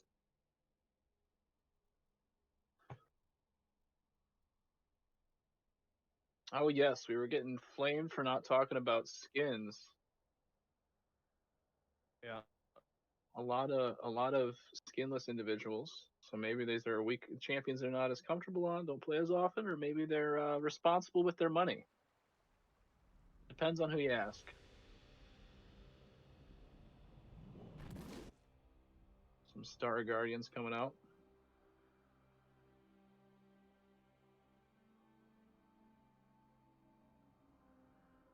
All right, my game has not. I'm still at 0. Waiting for everybody to load in here. 3.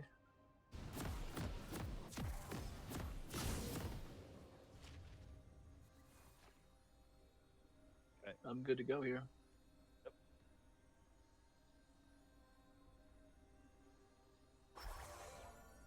All right, I like that Badlands Baron's Rumble skin. I've got all the chromas from the Blue Essence Emporium, and I don't play the champion enough to get all the different. That's one of the better like chroma sets, I'd say. You got like tiger stripes and kind of going for a fan formation again. 30 seconds until minions spawn. KG Bear not included is kind of lackadaisical on this one area here, the one where Echo's in. Banana Bush next, the formerly known as the Banana Bush, back in days of yore, but they were pretty lackadaisical on that push there. I mean, not to give too much info away, but kind of reminds us of our mid laner maybe. He was probably getting a snack or grabbing a pizza out of the oven, or at the beginning of every game, he times his food deliveries to come right as the game starts, so that he doesn't have to be responsible for what happens at level 1. Yeah, it's yeah, it's oh, smart. It's heads up play. Graves onto Rumble here. Oh shoot, dude, we're shooting ahead of the. So they should know. Team Defiant should know that Graves is starting top here, because that was not enough time for Graves to get back bot. Oh, but Red's. Yeah, but they actually. Oh, this is at least heal from Ashe here. Oh, Ashe is very low. She has to back. Oh my There's goodness. no way she's gonna be able to stay or anything on this wave. They really shouldn't be. He's thirsty. Soraka started Q as well, so Soraka won't have heal at least until they get level 2. Oh, hits the Q. This is tough though, because they pushed it into turret here. They didn't hold the wave. They thought the Ashe was backing. They thought the Ashe was backing. She was out of vision, and so they pushed it into her, and she gets to collect most of this farm and all of the XP. So. Nico is While they only blew her heal. On top though, actually. Nico hit level 2 first and put a lot of damage onto Mordekaiser. Yeah, Mordekaiser did hit level 1. 2. I suspect Soraka took heal here, so Ashe should be back up in health.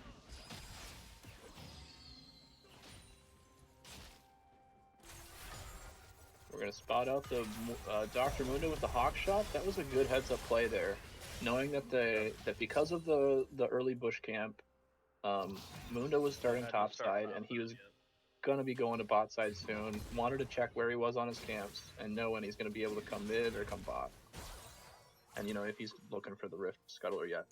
Graves took his camp already, took his main buffs already, so he's ready to rumble right now, and he's with his range and with the red buff on, he probably can punish this Mundo if he comes for this Rift Scuttler. Oh, Nico taking too many turret shots there, trying to get the kill onto Mordekaiser. Doesn't quite get it. Yeah, neither of them use their summoners. Comes mid, doesn't really get anything. Rumble flashes away and gets out safely. Summoner's up on top lane, Summoner's down on mid lane. Mundo coming to mid. Did get double scuttled, but Echo's getting collapsed on by this Mundo, and Mundo gets first blood onto Echo, which is actually, I think, pretty good for give this to Mundo. I think that's really good. Hard to kill. He doesn't have red buff, and he has blue buff. This is a bad advantage. Oh, but his laners have priority, so they push him off.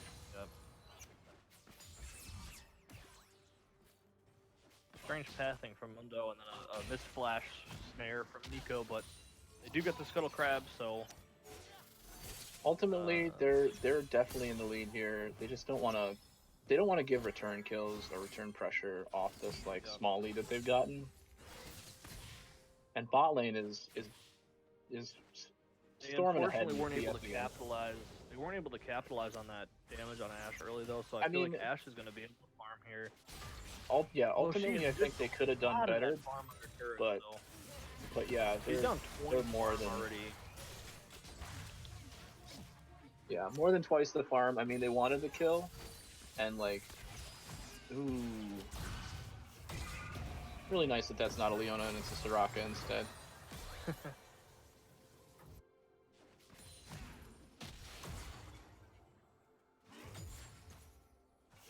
Huge wave sitting here next to this Mordekaiser. He's trying to crash this. He doesn't want this Nico to freeze it in front of their turret. They both got vision in the river.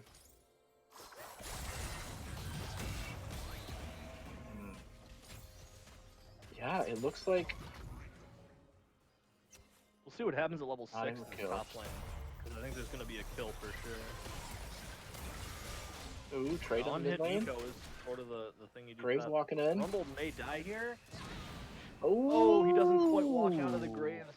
The Graves second Q damage and dies there. It's a good kill mid. Rumble runs out of gas. While we were watching the mid lane action, unable to pull it out. Nico collapses, gets a kill too though. Oh, Lee Sin goes in. That's the silence on Soraka, but it didn't matter. Ezreal was able to pick up the kill. Didn't even use the ignite on the Lee Sin, so he's got it for this dive here if they look for it. Ooh, he's got the Q, maybe not yet. Mundo is unfortunately not in position to dive. This is a little risky. Yeah, they really need to be thinking about where their vision is, because this is actually weird from both teams. That they're not... Wait, Rumble has ult here? Didn't even need it, just kills Graves. I think he just assumed that the Echo would either ult or EU out the back of the Dragon Pit and wanted to hold it for the next fight. Ashe walked way far up, but is able to live. If bot lane was 6 already, that definitely would have been a kill into Ashe. Ashe still has flash. After all of this fighting, she's been able to hold on to her flash, so I'm not quite sure how that's happening, but you know. Mundo is here for the dive this time, so they may go for this. Graves is top. I don't know that they have vision of Graves, but Mundo's got a lot of camps alive though. Mundo's got a lot of camps available though, and I don't know. Ezreal hasn't backed yet. Lee Sin also hasn't backed yet. Soraka's the only one who's gotten any advantage from any of the gold that they've gotten in the first 7 minutes here. So they're. Okay, Ezreal hits 6. They really need 6 on this Lee Sin to make anything happen because Mundo doesn't have any CC. There's 6 on the Lee Sin. Ashe this just is the hit first 6, Q. but doesn't have mana. Is 20 mana away from her ultimate here. She's only at 80 mana. Going for the dive. See? Oh, wow. She's gonna die here, but totally worth it. But that's a Soraka gets the gold for the Lee kill. That's absolutely worth it. Actually, really well played. The Ezreal lines the ult up, hits everybody. That was an impressive dive. You know, and you got to think about it though. Mundo stood there for like almost a minute. He used almost a minute of time to get that kill on his bot lane, and I think it's going to pay off for them. But he loses a bit of his edge as far as becoming insanely tanky. The thing though is that a week ago, or a week and a half ago, that would have been much worse than it is now because Graves gets a lot less benefit from taking off.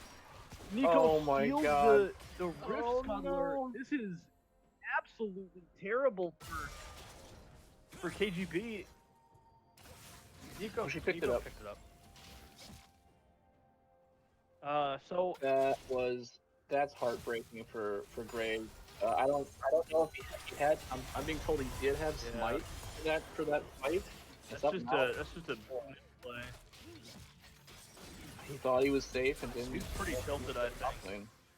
Oh, good flash from Rumble here to get away from the Echo ult. Drops the ult on Echo, but can he get the supercharge? Not quite able to kill. The shield saves him from the last turret shot. So after all that, we've got double flashes burn mid, but no kill. Ezreal almost has ult here. Go for the snipe here, but for the snipe on the Echo. I'm not sure it's worth it. I think Ezreal should just save his ult to kill bot lane again, instead of going for the 50-50 play, trying to snipe out the Echo. Ezreal also doubling down on his decision to go straight up for the Duskblade. Yep. I mean, either way, buying a full item back from base is pretty Feels good. juicy. But Hey, Nico just got ulted by Mordekaiser. but the Rift Herald is not getting dealt with. Nico has ult, is saving it until Nico the end. Actually, just could have just killed him there. I think trying to go for the mind games instead of the kill, I guess. But Yeah, I don't know what that either was way, about. Nico does get out of that first Mordekaiser ult. 1v1. We've got Graves coming in bot. Ashe ult misses. Wow. And yeah, Graves. This is one of the problems with Graves is that they did not tragedy.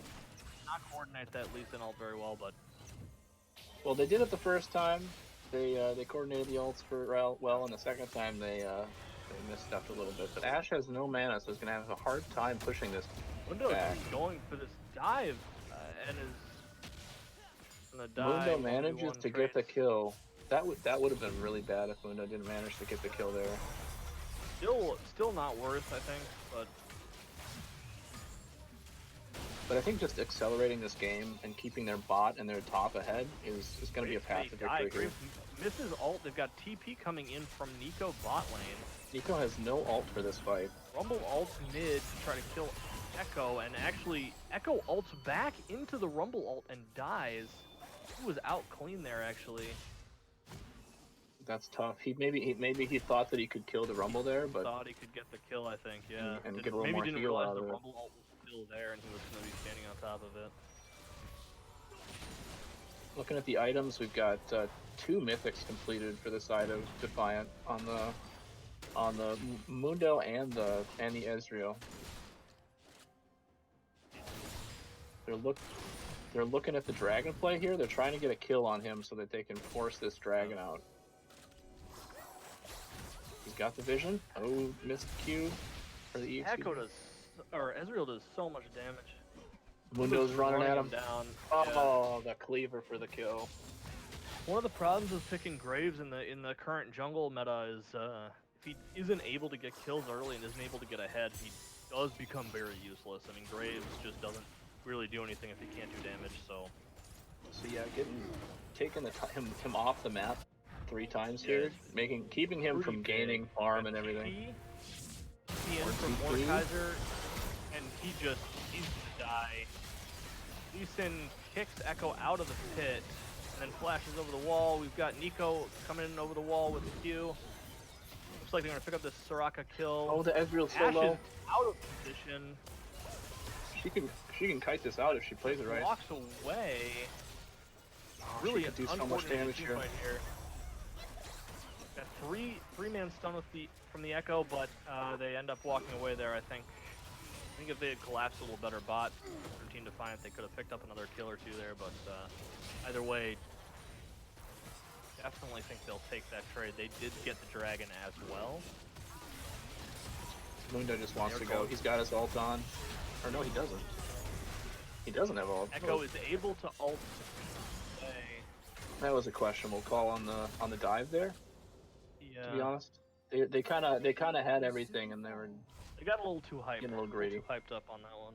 I'm wondering what the comms are like. I feel like there's some shouting going on, is my guess. Yeah, I think they're feeling pretty good. They're feeling themselves a little bit. I understand that, I think. And it's got to be tough for this KG Baron not included team playing so hard. You know, they only are in this game because of a tie with the number 4, I believe, or it would be number 3 ranked team. And they lost out on the rankings because of the head-to-head matchup. But to lose to this team with subs it's got to be tough off the back of a loss. Yeah, you gotta wonder what the comms are like actually on KGB side as well. You know, if they're able to keep a level head and play this out. Because it's the same lanes that are struggling as did last game. Yeah. You know, it's the top and the bot that are really going. Who plays on the bottom? And Ashe base checks that bush and just dies to the Ezreal ult. Yeah, they're so far behind in items, they really can't. They really have no business getting that river pressure at all.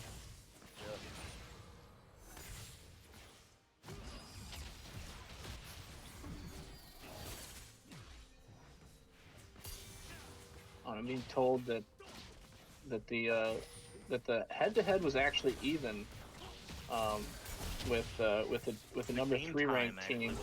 oh, and that was a beautiful Lee Sin play actually. Gets the kick onto Soraka towards the Ezreal. Ezreal picks up that kill as well. Picks up the kill They take and the bot first turret here. After getting both kills. Rumble's a little out of Rumble position, unfortunately. Maybe not going to be caught here. Actually, does he have ult? He does. Drop Echo a has pretty ult good for it ult. too, He's though. going to kill Graves. Echo and Graves just were not on the same page for that play at all. Echo has ult, but may still die here. Oh, he kills actually him. manages to get the kill. The Beautiful Ezreal kill. Picks the Echo ult up. Ezreal is extremely fed. And again, there is very little from the side of KGB to actually get on and kill the Ezreal, unless the Mordekaiser is able to be strong enough to fight the Ezreal. And honestly, right now, I think that if Ezreal goes back and buys, Mordekaiser is not going to win the 1v1 against Ezreal. I think even before that, if you notice the Mordekaiser build, he's only got the Merc treads and the Verdant barrier. And I know the Verdant barriers are really in vogue right now. People are saying that that's a really good item to buy, like just by itself and hold on to it because it gives so much value. And that might be a smart play for the lane fight versus Rumble. But he has no ability to kill Ezreal. He can't do anything to this Ezreal. Oh, he Ezreal was way under threat. That's a 1,000 gold shutdown. And that was a huge misplay from Team Defiant. Running under the turret there. Oh, but the Nico ult? With the Mordekaiser ult. Nico ult misses due to the Mordekaiser flash. Ashe ult is gonna miss as well. Brawl's going on in the mid lane, in the river. Excuse me. Here, we're looking at the Rift Herald. Ashe is still bot lane, just pushing on the turret. So KG Baron not included doesn't really want to fight this. They're behind in gold. They've got their Ashe not in the fight. And Ezreal's coming back. They had a window there with Ezreal dead. He's got so much gold, but they're too far behind. They need to win a couple fights at this point and start scaling before they can. Is like 300 gold from the Essence Reaver. If he'd gotten that kill on Mordekaiser, have the complete Essence Reaver right now, but as it stands, he's and you know that's probably why he dove the turret. He probably dove the turret because he's like, hey guys, I need my 2-item spike here before 17 minutes to get the bragging rights. I wouldn't know what that's like.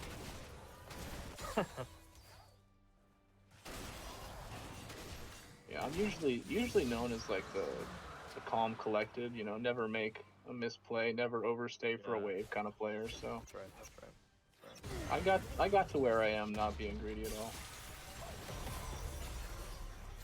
All right, we do have the shield bow build coming in for Graves, which does scale well, but very expensive, and he is really. Ooh, he's dead to the ignite. Oh, he had maybe gotten a couple more autos there, but that was pretty rough either way. I don't know if he would have. That shield bow build takes a long time to come online when you're behind, and as it stands, is that conventional to go for another lifesteal item after that? What's the? Yeah, you usually go double lifesteal to just try to basically be a drain tank. You get the Ashe ult onto Ezreal, pick up the kill. This is big for KGB. Nico's trying to run away with some mind games and actually manages to do it, sort of. At least in the ult. Mundo is also going to die here to the Mordekaiser. Rumble collapsing here. If Rumble has ult, he could make a big play.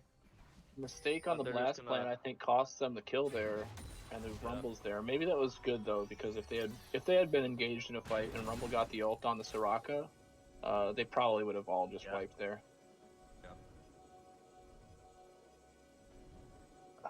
Ezreal had flash that was a max range Ashe ult as well, so it did get the full stun duration, I believe.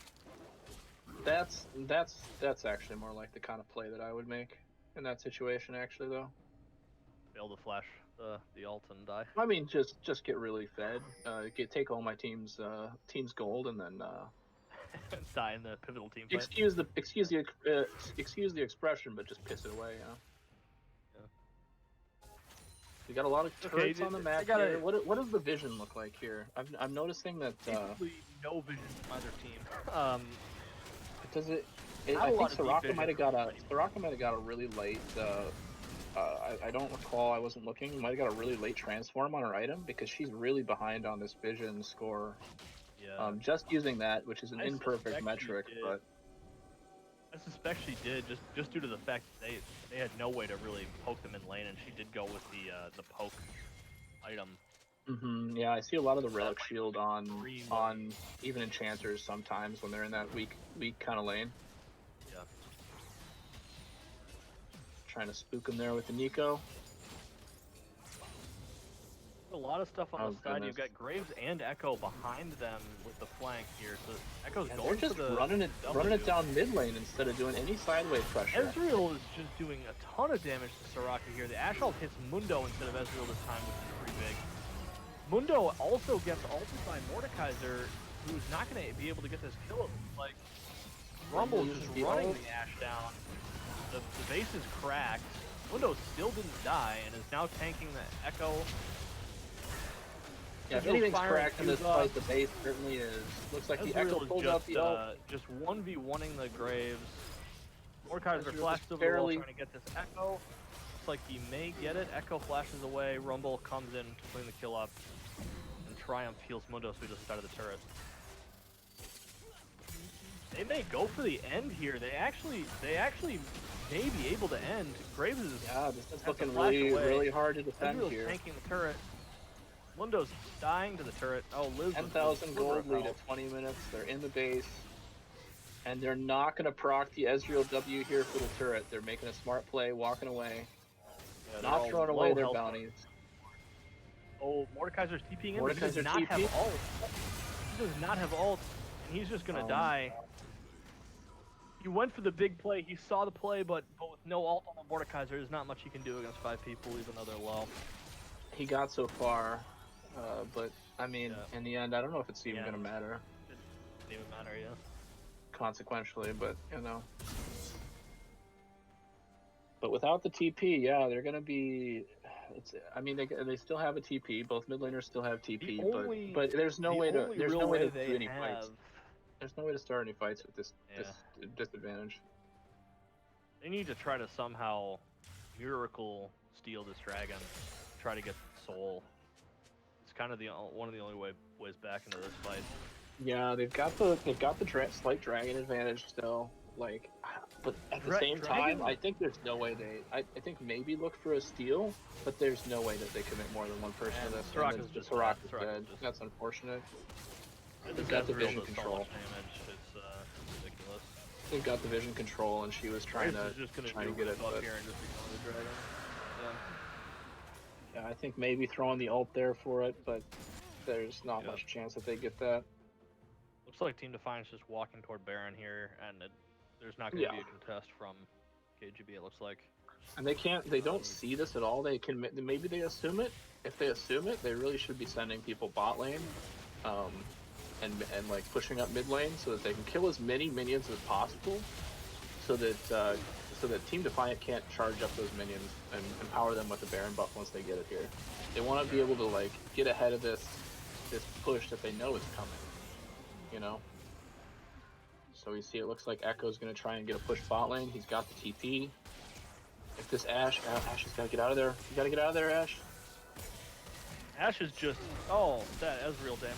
Mundo hits the cleaver, while Graves is dying 1v1 to the Rumble, who actually gets caught, but is able to pop the Zhonya's Hourglass. Mordekaiser lives, but it's not looking good. They've got Baron minions in the base, the 3v5. Turret's just gone. We've got Rumble TPing back into the fight. I think this game is just going to end here with Team Defiant taking it 2-1 over AGB for the first 2 games of the season that Team Defiant won. We're in playoffs, which is kind of where you need them to be.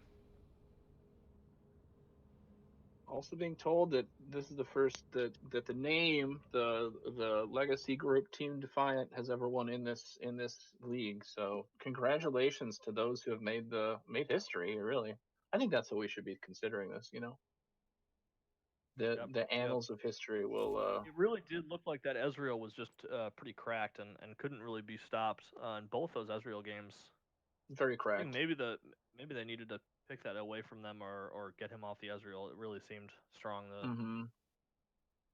Yeah, and it's got to feel bad for KG Bear not included. They had a really really strong showing in that first match, and I thought in the first game, and I thought they were gonna you know Yeah, I keep thought they that were gonna energy 2-0 throughout. honestly, but But they were able to. Team Defiant was able to come back. They made congrats to some Team draft Defiant. changes. It's tough. It's Actually, can I tough get to some get to play confirmation? against this. Who were the It was the mid and subs? the Ezreal and the Rumble in that last game were the Yeah, subs.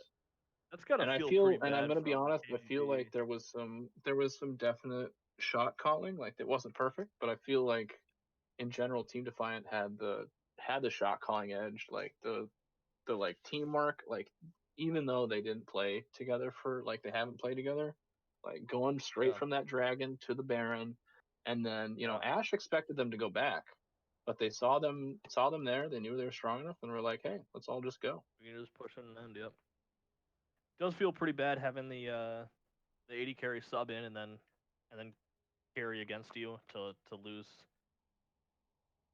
Yeah, Because the it's Ezreal tough. definitely was the big carry in both those And last two games. I feel and like. with the swap around, because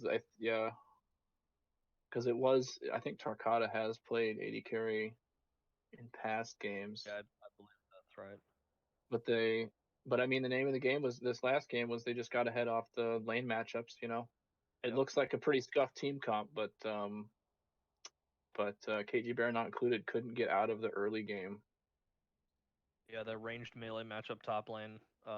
He played it. He played it well, and then Nico was able to pretty much remove the Mordecai's from the game. He was not really able to get anything.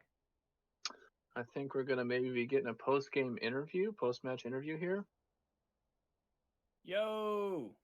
All right, here we have Bird Turd MTS joining us from The Team Defiant to talk about the win. Jungler. How are you doing, friend? I'm doing fantastic.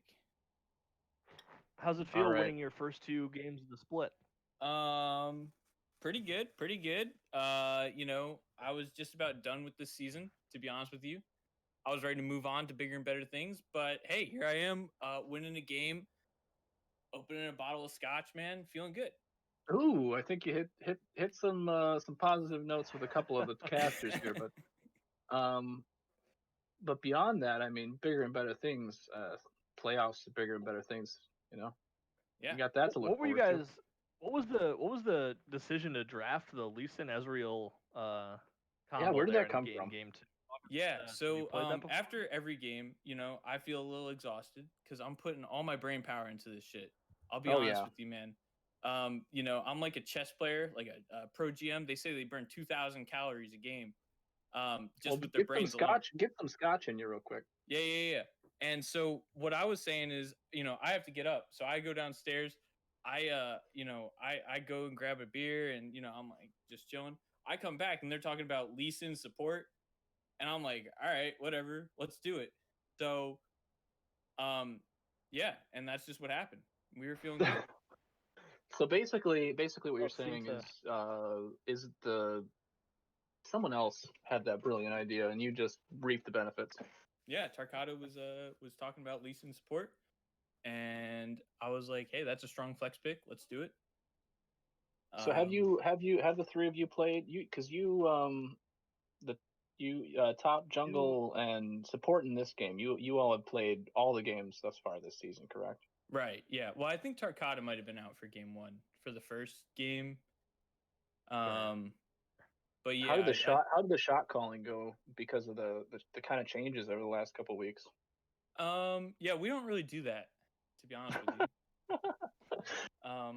Fair, It's kind of just like whoever picks a fight, actually, Ainz kind of volunteered himself as the shot caller for this game, but it's just kind of trusting your teammates, being flexible. Yeah, you gotta. Yeah, I mean, you guys work with definitely what you looked good together. Do you think you're gonna try to keep playing the rest of playoffs with this same lineup, or are you gonna go for back to your original roster? Are you gonna get some different subs for the next round because you did make it through? Yeah, I think Reaver offered to play mid with us for the rest of the playoffs. and we don't have a mid laner on our roster, funny enough. So hey, that works. And then we'll probably go with our original support, just because I don't want to, we're not a pro makes team. sense, We're not yeah. going to bench anybody just because we got a little bit of success with another lineup. So Not a Chaos Wild Turtle situation then. No. That might be a little bit. That might be a little bit niche. We're all for this friends here. crowd. So I guess maybe the last question that I've got is, so what kind of scotch are you drinking?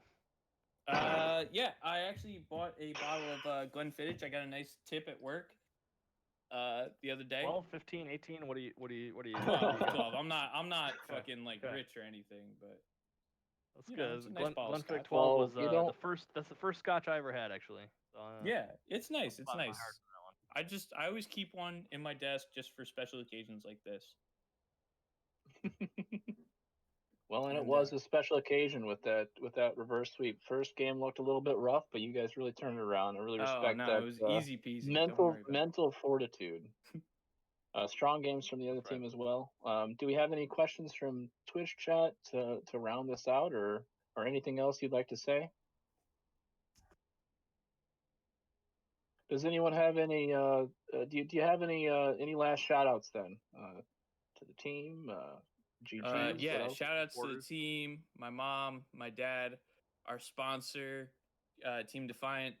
They made it all possible with the state of the art practice facility they provided us. Yeah, that's about it. Oh, so you guys are shacked up in a gaming house, is what you're saying? Yeah, I mean, a shack, yeah. Gaming all shack, right. sure. And with that, I think we're gonna sign off. Thank you, Bird Turd MTS, wonderful name, and the rest of Team Defiant, as well as KG Baron not included, for the wonderful match. Yeah. Glad we got an exciting one.